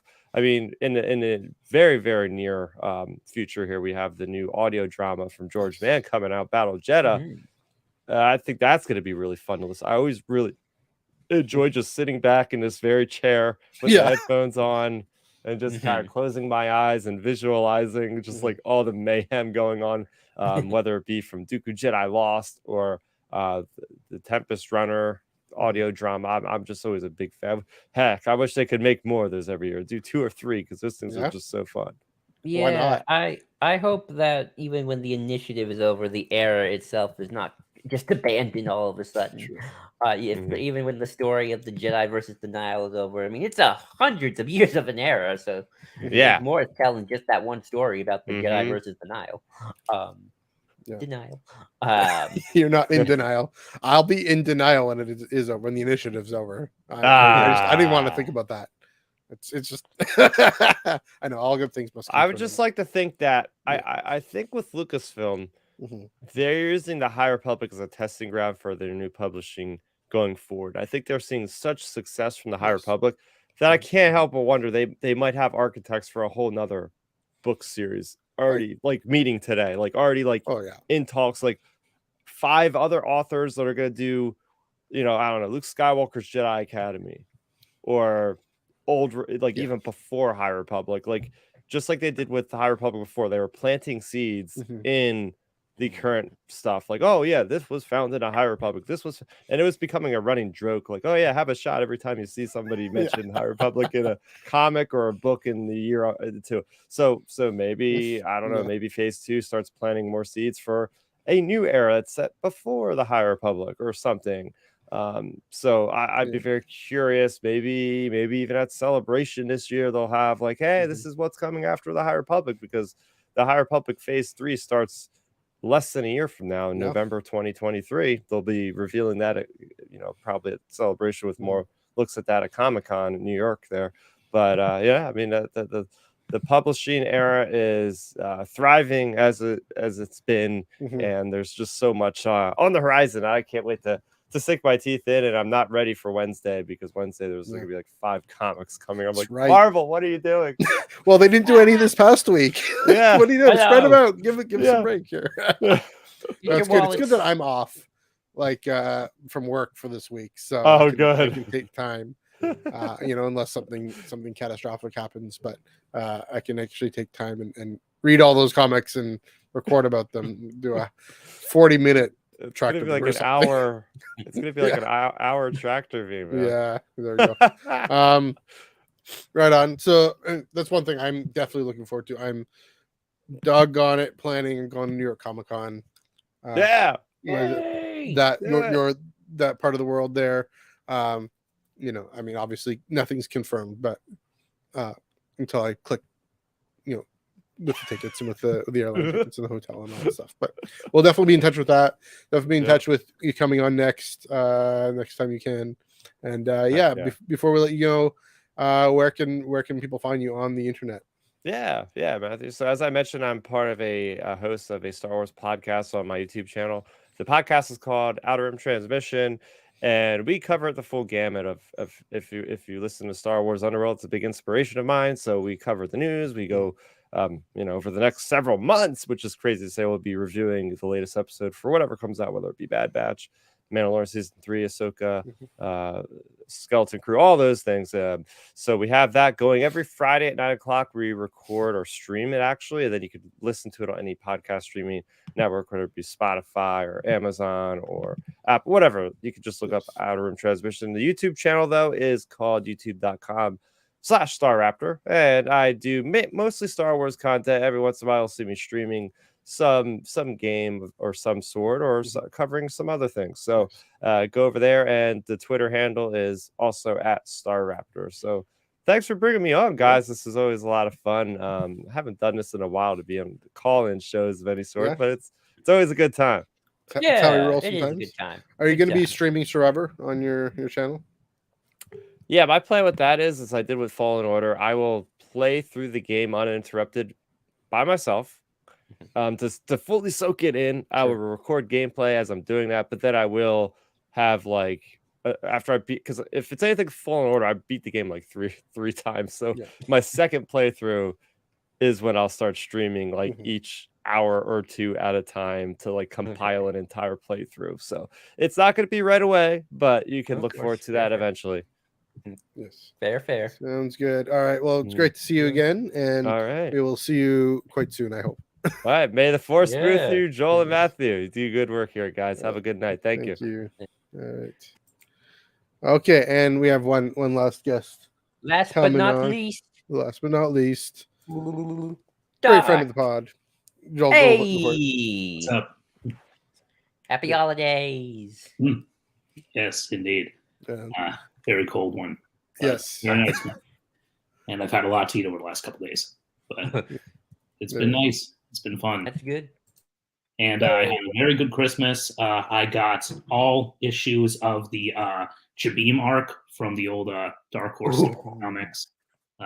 So that's going to be a fun reading to do on my channel.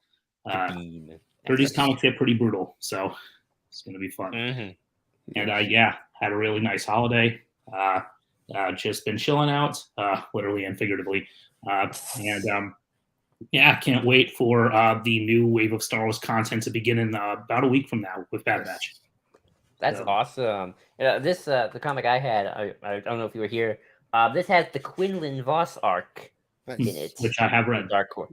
Yeah. Yes. What's someone called again? I forgot. I don't know if the actual. Oh, it's in part of Republic, right? It's part of the Republic end comics. there. Yeah.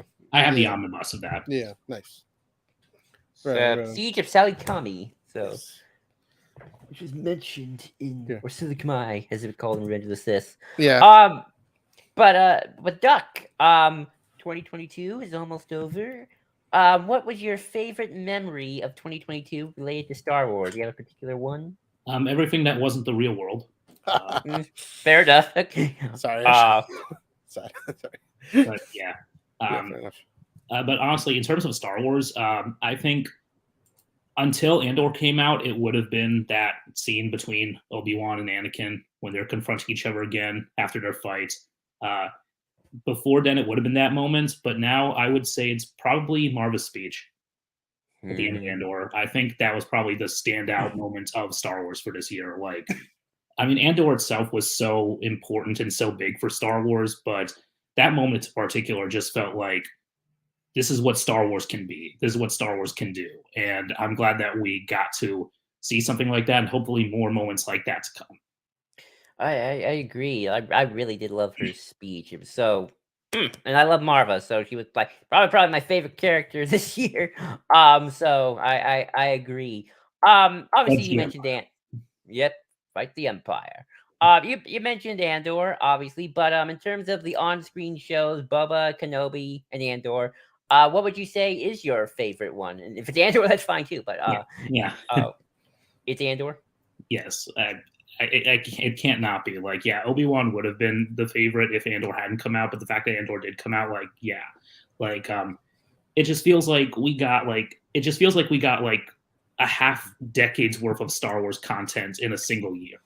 Like with all the shows, not a movie, but like the shows and the comics and the novels, it just feels like all this stuff. It's like, and it is a lot, and I can understand people getting burnt out, but like, as long as it's like consistently good quality wise, like Andor was, and like the comics have been, like, it's very good that we have this ability to have such diverse content made by so many different kinds of people and do different things, and it all feels unique and it all feels distinctive, and some of it works better than others, but that's the nature of franchises. There's going to be low points, there's going to be high points, and weakest of them was Book of Boba Fett, just in terms of as much there are elements of that I really loved. I think overall that whole show just needed a little more work. It just needed a little more focus, a little more just really hone in on what the show needs to be about, mainly Boba Fett, and just like really hone in on that. And if there is a season 2, I hope it's an improvement, and I hope they do learn from their mistakes from the first season and really just make it a fun bounty hunter show, honestly. Like, just go that route. Like, just have it be it doesn't have to be super deep. It doesn't have to be like super like complex about like real world topics or anything. Just have a fun show where Boba punches people.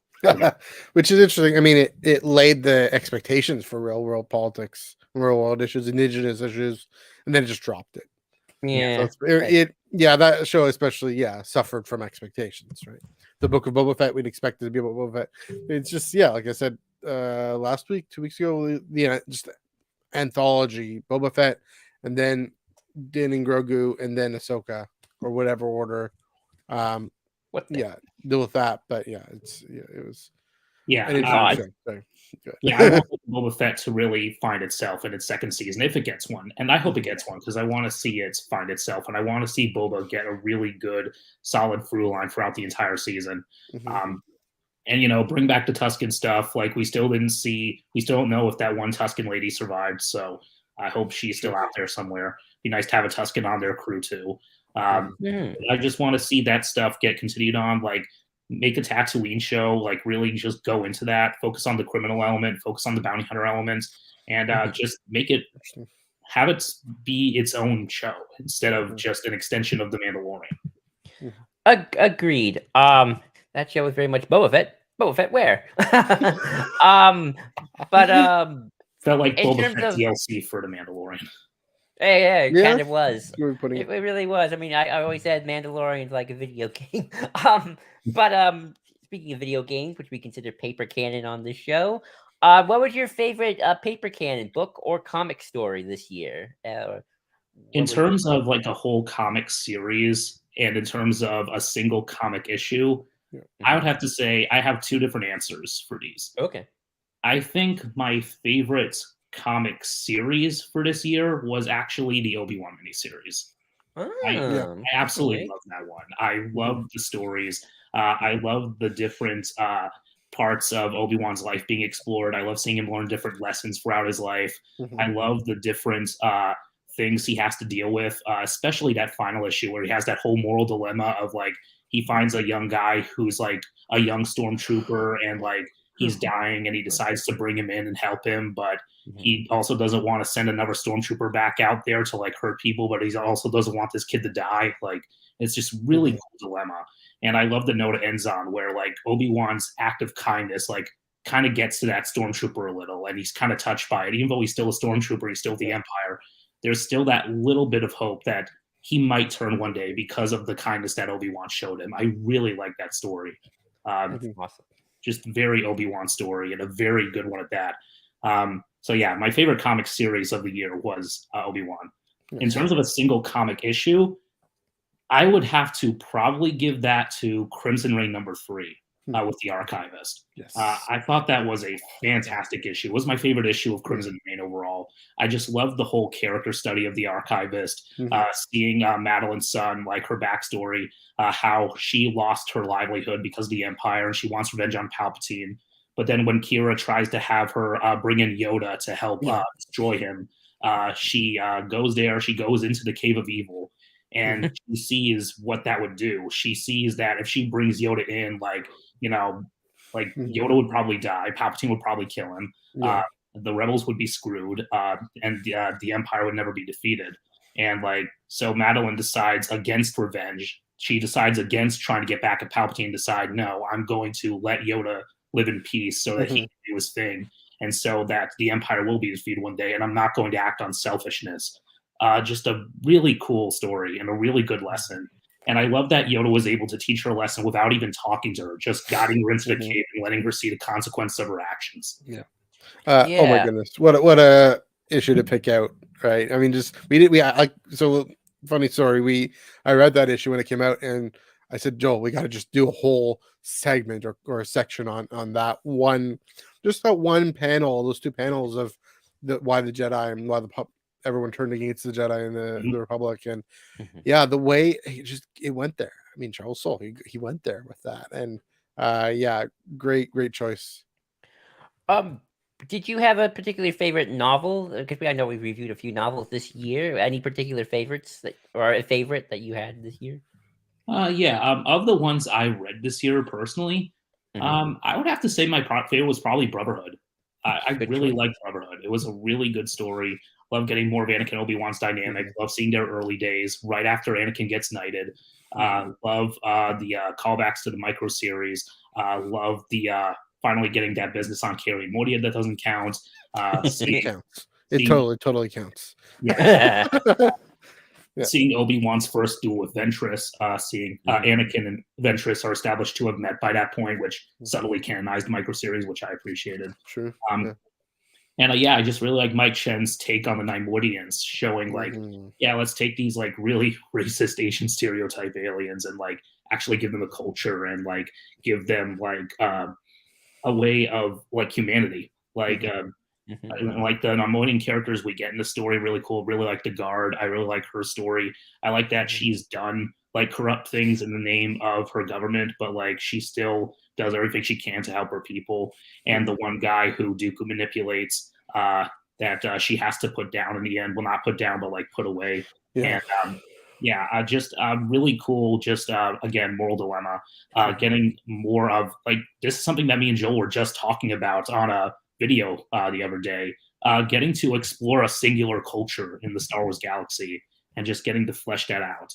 And seeing what this one particular alien race is like, and just getting to see how the Republic relates to that, and how the Jedi relate to that, and seeing why so many worlds fell to the Separatists, because the Republic was failing a lot of worlds, and the Separatists capitalized on that. Like, well, this government's failing you, so come with us, and we're going to supersede the Republic and give you a new system that will actually help you. And it turns out they're just using them to elevate the Sith.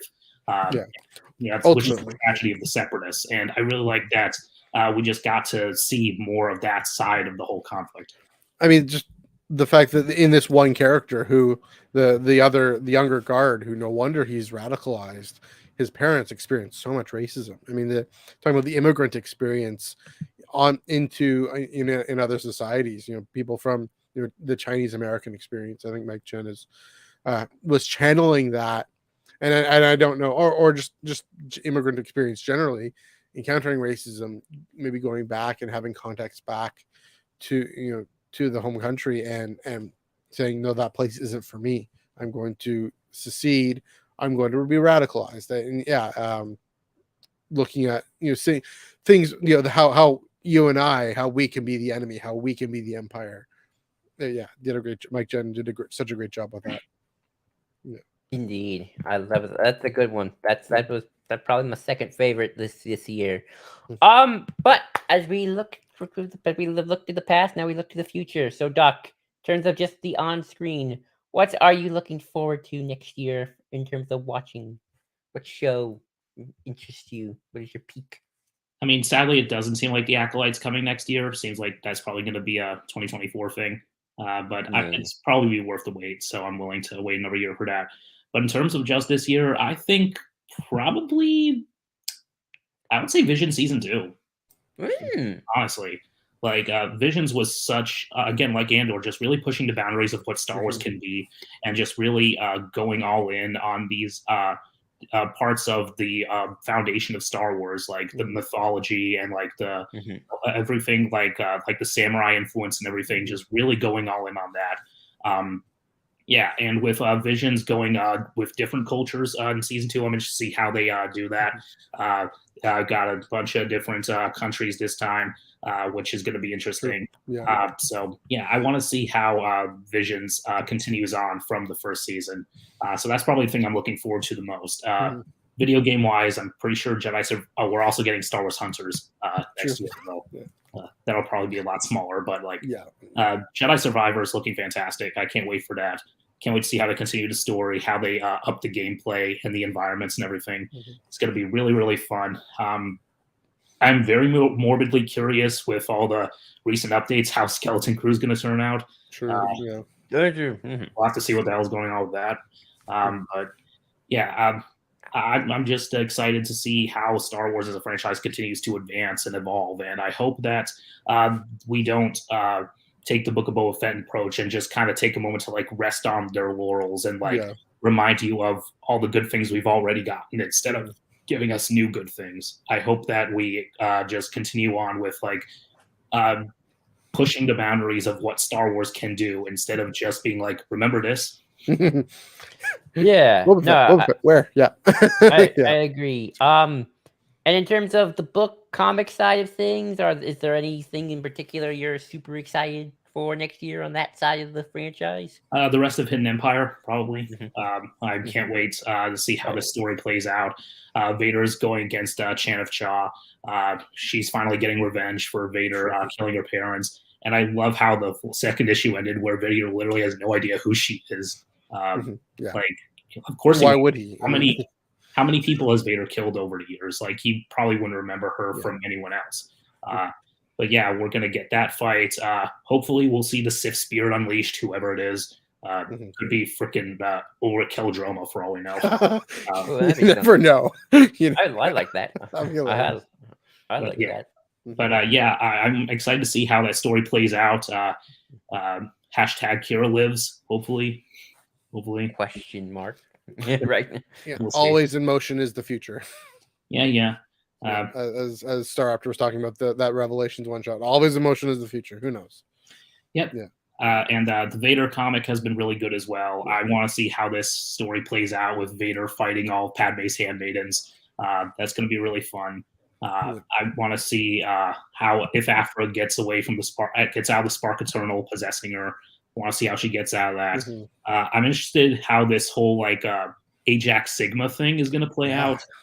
I want to know like what his deal is. Like, he's a droid revolutionary who went bad, so like, how is he going to factor into things? He's going to encounter Luke and the rest of the Falcon crew. How are they going to deal with him? And bounty hunters. It looks like Valance is ditching the Empire, going to be teaming back up with the Edgehawk crew, and it looks like Inferno Squad is being sent after him. So it's going to be really fun. That was a great moment there. The Ajax, whatever his name is, Ajax Sigma. Do we think he comes in Hidden Empire, or is that a bit of bait and switch and a seed for something else? My guess is that he's going to be the next big thing after the whole Crimson Dawn thing wraps up.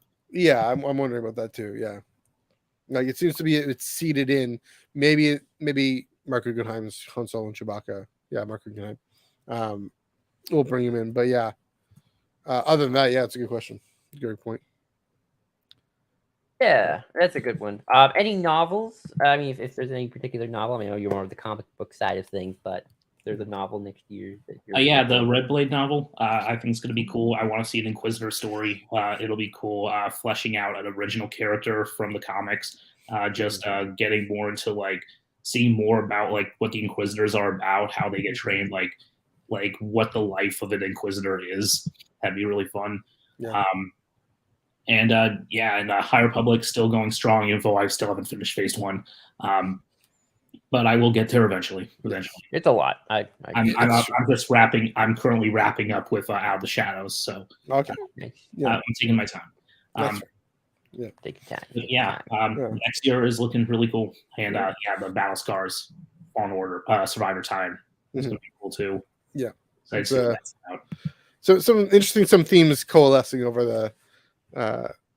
Over this last 2 hours of asking people looking forward to, and a lot of people mentioned Battle Scars, which is good to know. Right on. I'm excited. Doc, is there anywhere people can, before we let you go, anywhere people can follow you on the internet? You can find me at Dr. Holocron. You can find me on YouTube with the name Dr. Holocron, on Facebook with the name Dr. Holocron, and on here with the name Dr. Holocron. Right. As on YouTube. And I'm also on TikTok, so check me out there too, where I try to be funny. All good. All right. Well, thanks for coming on. Thanks for being on a few times this past year, chat comics and whatnot. Definitely looking forward to chatting with you again in the new year. All right. Have a good one. You too. Bye-bye. Right on. And as I mentioned, there some different things coming together. A lot of people mentioning Mandalorian, a lot of people mentioning what else? Like Survivor and Battle Scars. Yeah, it's looking good. And a few mentions of Red Blade, which is nice to hear. It's something I didn't fully remember or recall in my brain. Oh yeah, that's coming out too. It's funny because I feel like that's the one I'm the most excited for, but I always forget it too. It's like because I love Delilah S. Dawson's work. I mean, she wrote the Phasma novel, which I really liked, and she wrote that one but two tie-in that I also really enjoyed. Black Spire, which I haven't. Yeah, Galaxy's Edge. Yeah, Black Spire, which I haven't read yet. I have it. You got to read it. Really good. Yeah. So Joel, what was your favorite memory of 2002? And if it was Star Wars Celebration, what about it? Oh, well, that's an easy one. It's the IHOP party we had.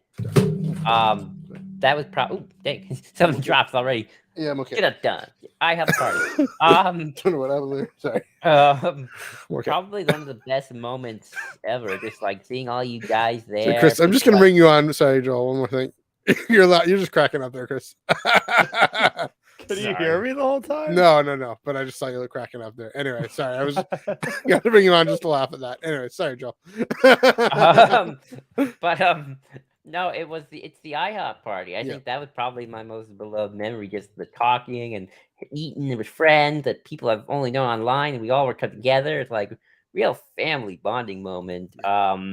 Second was probably the day before celebration where we all hung out at the hotel lobby just for hours until it got dark. This is probably like such a great moment. Some togetherness, and I really love that. What about you, Matthew? What was your best memory? Yeah, shoot. I mean, so I'm gonna do two things. I'm gonna say the High Republic panel. So I can't count seeing people in person because that's always gonna be number one. Okay. So yeah, I mean, the IHOP party and everything, podcasting with Chris after the High Republic panel. But the actual panel itself and seeing all the love, we packed out the Galaxy stage. We all cheered. We all showed our enthusiasm. We were able to really, I mean, we had given back to the Luminous authors on Twitter plenty over the last year and a bit since High Republic came out, but to actually do it in person, I mean, that's part of the whole thing with Celebration 2022. It was in person. To actually do that in person and say how much we all loved it, seeing all the High Republic cosplay, seeing everything. Yeah, that was my favorite memory of Celebration. Even though I was at the Lucasfilm Showcase panel, but I was all, I gotta leave. I gotta go get the High Republic panel because I've never seen a High Republic panel before. So that was fun. I keep coming back to that Kenobi event at Scotiabank Theater. Because again, Toronto just doesn't get events like that very often, and to sit down, see that 6-hour or whatever film on screen in one go, it was really special. And then of course we've talked about this plenty of times, but the little Q&A afterwards with Deborah Chow and Hayden Christensen, really wonderful moments, and was able to share that with friends too, with Don Cream and Din. So some great moments there. If we're not counting in-person stuff, because obviously that's always gonna take precedence, and I think get a little mushy, starting this podcast. We started it this year, in January, I think. It feels like we've been doing this our whole lives now, and we're going to and we're gonna come across a whole new year soon. So we'll probably do a retrospective hopefully soon. Yeah, I mean, on that note, and we'll get into actual stories we liked and didn't like, or we liked and looking forward to. But yeah, I mean, like every show, every podcast, every new thing, there's always questions about what is this? What are we doing? Who is this person? How are we going? What's our relationship with Culture Site? What's our relationship with Star Wars Underworld? All that stuff.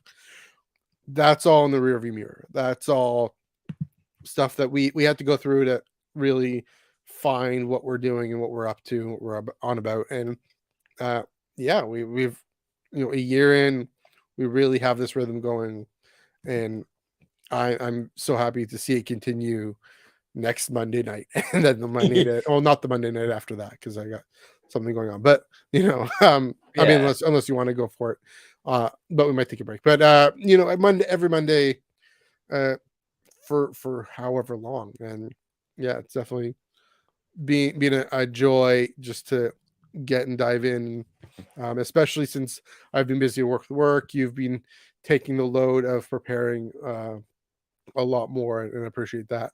Hopefully next week I have time to actually do some preparing, but this is that. Doing a book because I'm going to need help with that. Yeah, this is that too. We actually got to finish reading that book too. Thankfully, I have time to read that book. Favorite story, we can go do both. So favorite screen story and favorite paper story. of 2022, and paper either came out in 2022 or was new to you in 2022. Okay, so I mean, I think I've mostly kept up. I'm pretty good at keeping up, Yeah. surprisingly. My Side Republic, which gets a little hard, but screen.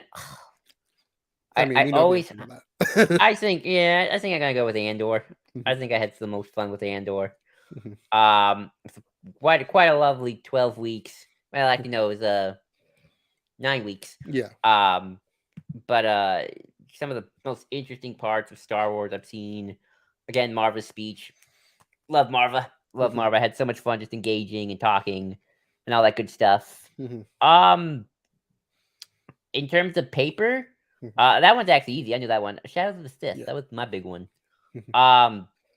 That was the one I was looking forward to the most. Like Chris Abbott said, it was the one that really tied the sequel trilogy story together, gave us some quite good backstory. Mhm. Uh, um, and it was quite one of my favorite novels this year, Yeah. honestly. Yeah, I mean, it dives into everything you love too. I mean, the Sith lore and Yeah. everything. I mean, again, I'm gonna bring this guy up here. It's a sequelist story, and it really Oh, yeah. like you're saying, tying that trilogy together. Yeah. For screen, you? to me, Oh. I'm a little else not disappointed. It just is what it is. It was shorter, but Tales of the Jedi. I mean, Clone Wars is my favorite TV series of all time. To see it dig into, especially the Dooku stuff. Yes, I'm wearing an Ahsoka t-shirt, but the Dooku stuff, to pull out his dissatisfaction with the Jedi, the way his turn to the dark side, even his turn to the dark side isn't simply about I want to go home and make lots of money. It was also I want to go make lots of money and maybe be of more use to the galaxy than the Jedi are. Actually bring that moral core into it that we hadn't gotten before in any medium. It fleshed out more. It was kind of what I say about the way novels flesh things out. This fleshed things out from Dooku Jedi Lost in a deeper way, and really love that moment. And of course, everything Ahsoka is always going to be brilliant. Again, complicated questions between paper and screen with that one, but I mean, one of my favorite podcasting moments in this podcast was when we had Hannah on to talk and address that very question, and she did it with such integrity and clarity, and that was helpful. And that whole conversation was really, really important and helpful. But yeah, Tales of the Jedi, it's going to stand out, I think, because I mean, you're dealing with space wizards, you're dealing with the Clone Wars, you're dealing with I'm the hashtag prequelist, right? It's not even that. I honestly think, I love Bad Batch and I love Rebels, and I would hate to give up animated series featuring new characters and stuff like that. But I do kind of want animation. I like this idea of shorts that really are diving into the core cast of Star Wars characters, like to talk about things that like. You don't need a whole series to. I mean, I would love a whole series, but Dooku's fall to the dark side. Don't get me wrong, but it's like let's get to the core here. Let's get to the time. Let's get to the actual time he turns. 15 minutes, and let's. I hope it continues. I want different eras. I want different. Like I would kill for a 10 to 15 minute short of Palpatine waking up on Exegol after Return of the Jedi, just getting ready for the next phase of his plans. Like you don't need a whole novel for that. Just 15 minutes of that. Bada boom, beautiful animation. And that's it. Like like you're getting it. It's the perfect medium to tell that kind of story. At least introduce it, and then we can go back and write more and do more if we want, or the creatives can if they want to, because there is definitely more story to tell. But as this first nugget of it, it was perfect in the Clone Wars style that we know from that era, right? And so. Yeah, that's my favorite screen story. I think looking back, paper. It's gonna be tough. I mean, There's so much. Yeah, we got so much. We got, we got Midnight Out of the Shadows into the Dark, Midnight Horizon. I mean, I don't know how much that was in 2022. But seeing Vern's story develop, seeing Wreath's story develop, the Fallen Star, seeing everything, Cataclysm. I know that book isn't as well received. For me, it's seeing Stellan and his descent into, he's staving off descent into madness from the Stellan and Elzar, staving off that descent, but finally giving in, and but that poetic moment between Stellan, Avar, and Elzar, where they finally connect in the Force and everything comes together. That was beautiful. But of course, everything Wreath and Vern are and Bell too, to some extent. Whenever we get the meaty stories of them, so yeah, there's that. Doc is right. That Kenobi comic, especially with the way he uses the antagonist to prompt Obi-Wan, and Obi-Wan's remembering the story from the Clone Wars of this I think he's a Jedi or Force user or somebody who has taken the dark path, and how it uses him to the story uses that antagonist to provoke Obi-Wan onto the light and say, okay, that was that, similar to what we'll see, what he'll encounter with Maul. Look what I've risen above. And the way that, of course, ties into Kenobi, into Padawan and Brotherhood, two excellent novels as well. So yeah, I mean, it's hard to pick because there's just so much was so good, but yeah, I think in terms of a comic book, that one is going to stand out as well. Of course, I mean, I love that issue number 3 the Doc mentioned of Crimson Reign. That was also fantastic. But yeah, those are right now, as of right now, those are my answers. Joel, what are you looking forward to in 2023? Yeah, that's a good question. I guess Mando season 3, because I really want to start seeing this grand narrative that Dave and John clearly have with Thrawn and Gideon to really start to get moving here. Like if there is this to be this grand story, this like the High Republic, there's the grand story behind it, and with Mandoverse there's the grand story. Let's start seeding it a bit more, like quote Doc, Book of Boba Fett was like Boba DLC. But there wasn't much story pushing in terms of like whatever the grand narrative is. Even with the Luke and Grogu thing, it's like, man, there wasn't much about Thrawn there. Or Gideon. I mean, there's hints of Gideon, so it's like, what's going on? What's the state of the galaxy? Actually, no, I do take that back. I take it back because I forgot. I actually do have what I'm looking forward to. Despite some troubling reports about the actual crew, I am looking forward to kind of skeleton crew. I'm a big John Watts guy. I love his Spider-Man. Oh yeah. The writer behind it is the writer of the first Spider-Man Homecoming, which I do think is the strongest of the MCU Spider-Man stories. So and it does, by premise alone, sound fascinating, of just a bunch of kids and Jude Law's characters somewhere in the unknown, I guess, and trying to get back home. So it sounds interesting. Again, we're worried about the crew of Skeleton Crew, and I hope they fix what's going on there. But I am curious, so I think that's the one. That's like to me that sounds like that's kind of my sleeper hit. That's like the one I'm keeping my most eye on. There we go. Kind of like I was gonna say, like Hawkeye. It was like the MCU sleeper hit there. There we go. Yeah, it's interesting you mentioned, but going back to your comments about the Mandalorian though, and Mandalorian season 3,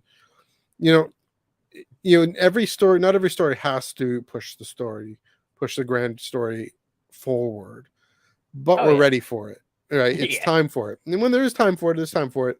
I go back to what Katie Sackhoff said at Fan Expo Canada. Her favorite stuff she's ever filmed is in season 3 of The Mandalorian.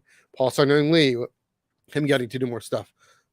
Season 3 of The Mandalorian. So yeah, it's gonna be fun. I don't know if that's necessarily my answer. I don't quite know in terms of screen. I frankly don't know what my answer is. Well, it's probably Ahsoka, even though I'm still like the look, the uncanny plateau. I'm looking forward to finally mounting Uncanny Plateau with Rosario Dawson as Ahsoka and just diving into, again, my favorite character in all of television. and seeing what she's up to, how that again pushes the story from Rebels forward, the story of the Jedi in this era, even though what her particular take on the Jedi is. This is the first time we're getting a space wizard as the title character of a live action. Anakin shows up, and she gonna chew him out for killing Yeah, him. that they can really move into.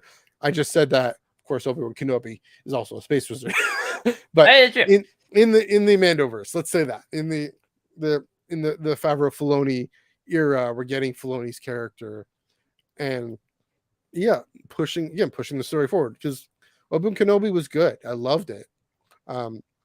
It wasn't necessarily the thing.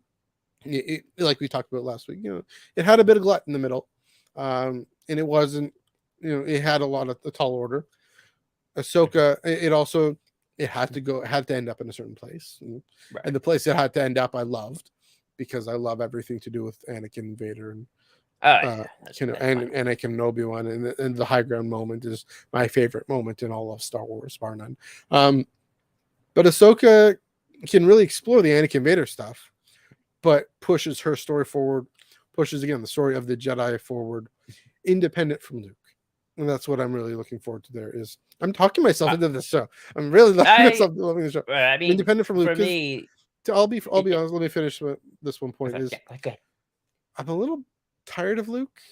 I've been tired of Luke for a while. I mean, that's why I'm a prequelist. Not that I dislike him. Adam Christopher really did not get me tired of Luke. I really love that. But like, there are more characters out there, more diverse characters out there. It's funny that you say that, because I feel like there's hardly any Luke at all, to be quite honest. Like, I feel like Luke's kind of barren in this era. Yeah, but that's fine. I'm fine with that. Oh, no, I'm fine with it too. I mean, I was actually kind of disappointed that it was him on the shuttle. I mean, I guess it makes sense. Who else would it have been? Getting Peyton Grogu up. But yeah. No, I mean, lore-wise, I think it makes total sense, and we can have a whole discussion about sometimes you got to make the decision of what makes sense in universe, kind of a question. It did. I'll just say one last thought. There is pushing the story forward of the Jedi. Luke seems too obvious of the choice, and I love that it's Ahsoka that is going to get this first crack at it, and then we know where Luke ends up going. They're on screen, specifically on screen. Sorry, go ahead. No, I agree. I think for me, what I like about what they're doing, just in terms of not having Luke, Han, and Leia show up at all in the post-Endor era, particularly, I'm more okay with it. The comics, is that I feel like it's the complete opposite of what they did in Legends, where it was always Luke, Han, and Leia every single episode, every single book trilogy. Like Black Fleet Crisis, Luke, Han, and Leia. Thrawn trilogy, Luke, Han, and Leia. Jedi Academy, Luke. Sometimes the twins. The children of Han and Leia. Exactly, children of Han and Leia. Yeah. I think it thematically makes sense for the post-Endor era in particular, because I feel like it really makes them the legends. They had their grand adventure, and it ended with the destruction of the second Death Star. Now they can kind of be in the background. Like, kind of just be, these are like the mythical heroes, and now everyone else is kind of doing their thing. Like Dan and Ahsoka to a certain extent, and Carson Teva, they're now the new heroes. And then obviously with the sequel trilogy, Rey, Finn, Poe, and Rose are the heroes, and they are kind of the heirs of Luke, Han, and Leia. So I think kind of keeping them more in a mythical figure. And kind of like their cutoff date for Adventures is the OT, which is why I'm okay with them having lots of Adventures in the comics, which is about the OT. I think makes sense for me as to why that's sort of their position. Yeah, I'll say it makes sense for now. Maybe it gets back to what I was saying with the Mandalorian is, let's have these other characters that when they want to bring Luke, Han, and Leia back to the big screen, to the widescreen. I mean, the casting is another question there.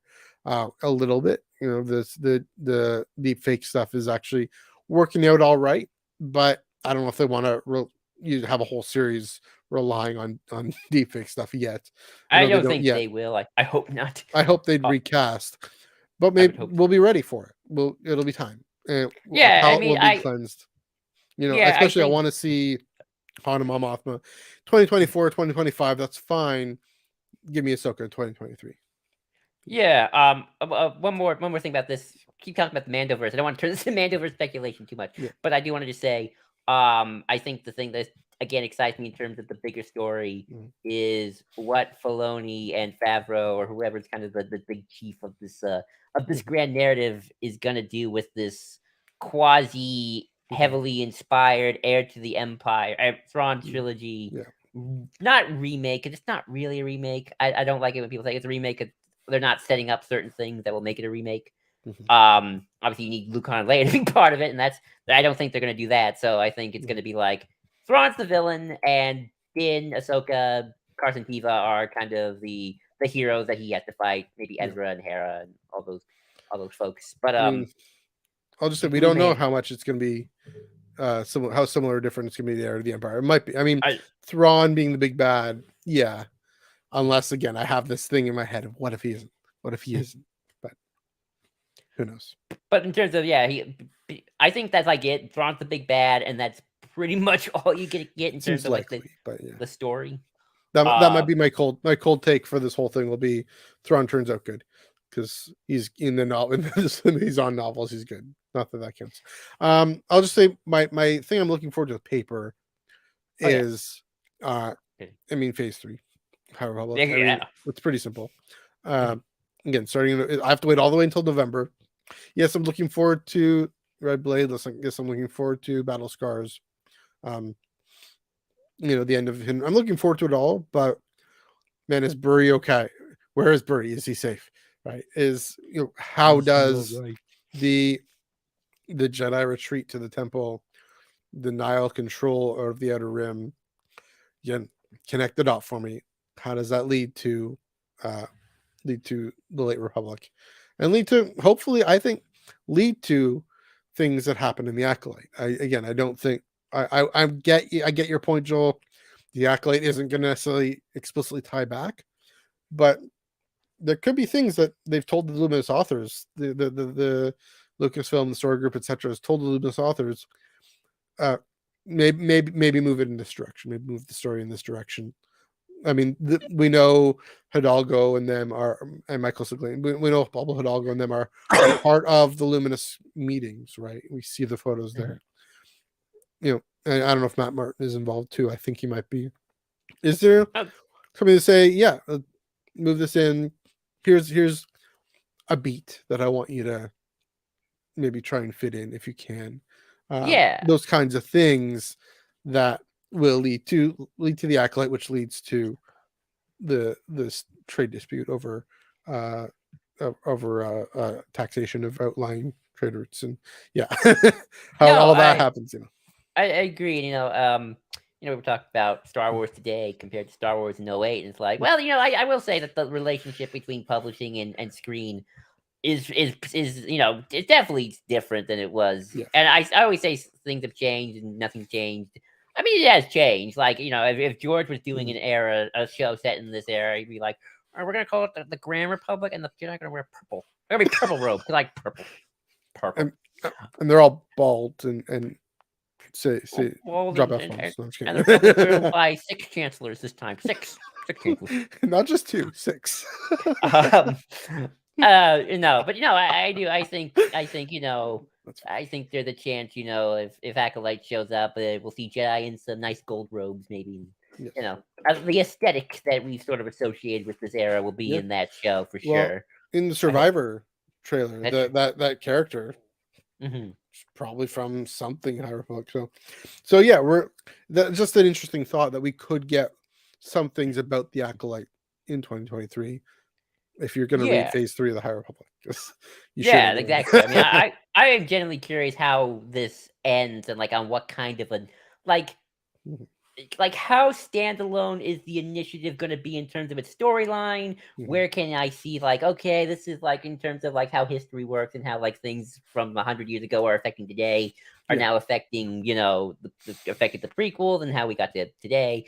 I mean, I guess post Rise of Skywalker, or at least not that far, but what the ripples of history, as they say. So I'm very curious about that. I am not going to count Jedi Survivor as my paper cannon pick because I think that's cheap, and although I am super excited for that, and I can't wait to see. Oh shoot! I'm going to I'm going to go with Red Blade. I think Red Blade is my favorite, my most anticipated novel next year. Again, Delilah S. Dawson. You read her? Have you read her Phasma novel, Matthew? Yeah. Okay, it's really good. Really good insight into the sequel era at the time. And that character specifically. And that character particularly too. Yeah.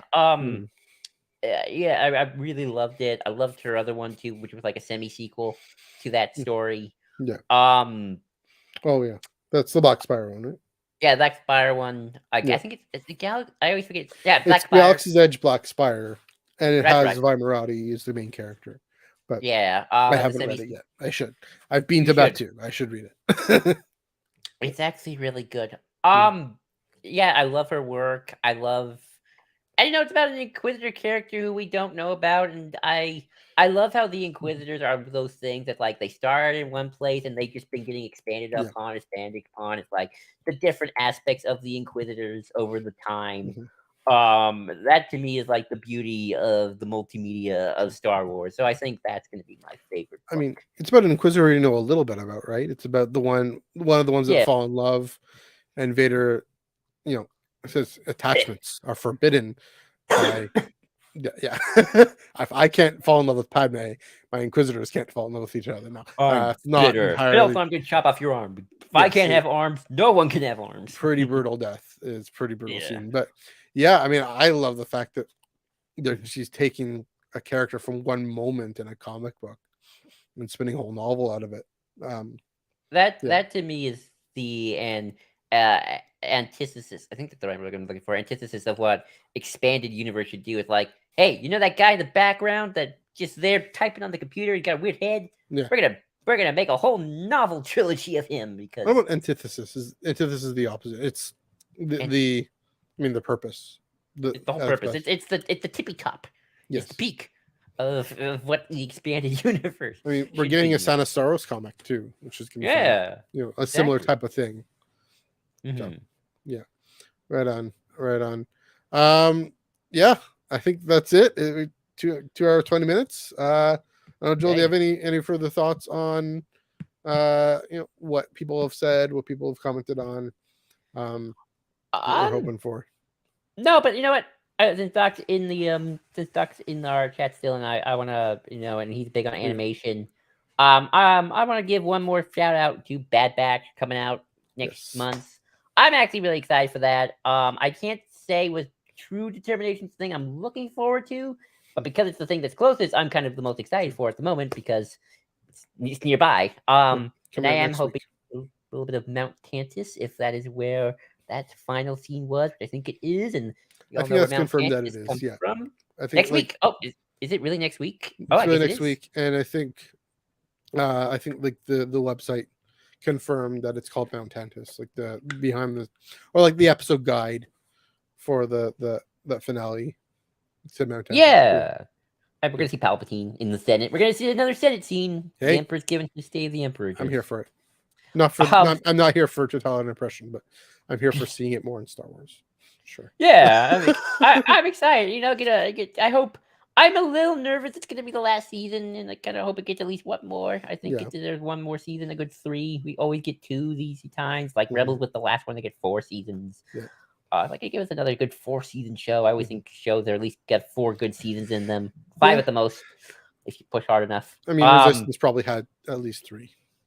Yeah, Resistance I think had like could have had it in for one more season to like wrap up some plot points. But no, I'm excited for Bad Batch. Obviously you brought up animation too with Tales of the Jedi, so I thought, I'll bring out Bad Batch. Yes. It deserves some love. It's coming soon. Right on. It's gonna be a good year in Star Wars. Again, I'm looking forward to CouchCon as much as I can. Joel, I hope you're looking forward to CouchCon as much as you can. Who knows? Maybe you'll end up on a plane. Who knows? Who knows? But we'll be transported in our hearts to London through the magic of the internet, and then I will most likely be transported in my heart, mind, soul, and body to New York for New York Comic Con in October. That's gonna be fun. That's gonna be. I mean, they do a lot more with publishing. I mean, Del Rey, their office is there. I guess Do they've they changed- announce things They during have. New York? Okay. They did. I mean, the past one they did some High Republic announcements, like Phase 2 reveals and stuff. So Oh, like awesome. And when is it again? When is it again? October 12th, around there. That second weekend in October. Oh, okay. I got Yeah. time then. I thought like, Yeah. oh, well, I gotta wait for like Yeah. some book announcements. Yeah. So there we go. I mean, hopefully they throw us a bone with Celebration and give something more in the publishing panels and the High Republic panels than just the write up. Write ups are fine. They're helpful for the show for us summaries, but I mean they have a High Republic show. Have High Republic show live with Christina Ariel moderating a panel of the High Republic authors at Celebration. Put it on YouTube, please. Yes, please put everything on YouTube. Yeah, just put everything. Stop Sure. hiding it. Especially stuff for publishing. Get us hyped about that. If you want to promote, here, Lucasfilm. Here's the thing. Here's a pitch. You want to keep promoting publishing. You have the technology. You have the resources. Put those panels on YouTube too. Doesn't have to even be live streamed. It can be. Doesn't have to be live streamed, even if it's delayed by a few hours. Put those on the YouTube channel as well. We will all be thankful and happy. And with that, I think it is a good time to wrap up. Let's see if you have one more comment there, Joel. No, I think we have gone on for quite a long time. I was secretly kind of stalling, hoping like maybe someone last minute might show up. Just in case. I did say resend a couple times just to make sure. I wanted to make sure everyone. Let's see. Check my messages. No. All right, that's fair. Right on. Well, this was great. Thank you for joining us in the comments. Thank you for everyone who came on and showed their faces and chimed in. And those who watching and following us for the last 2.5 hours, you too can have your say. Let us know what in Star Wars you loved in 2022, what you're most excited for in 2023. Comment below. That box right there is for you to let us know. Also on Twitter or Instagram at Ion Cannon Pod, on the Star Wars Underworld Facebook page. It's even in the thread where we post the episode or post a link to the episode. Comment right there. What do you love? What are you looking forward to? What was your favorite memory, etc. Please do give this video what you hate, say what you love. Yes, there we go. Things that you thought could have been better. Fair enough. But what you're looking forward to as well in 2023 and even beyond. Please do give this video a like and a share and subscribe to the Star Wars Underworld channel if you have not done so already. Joel, where can they find you on the internet? They'll find me on Twitter. Yeah, I'm still there. I'm kept going down with the dang ship. At JID 2021 again, JID 2021, or again at the Ion Cannon Pod, where I post long thoughts about Star Wars and whatnot.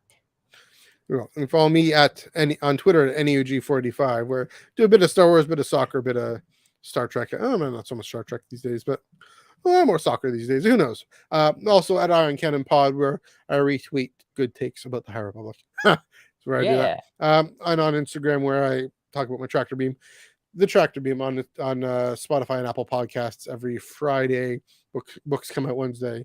Audio podcast drops on Friday. Going to be a doozy. Going to be 5 comics. Looking forward to that.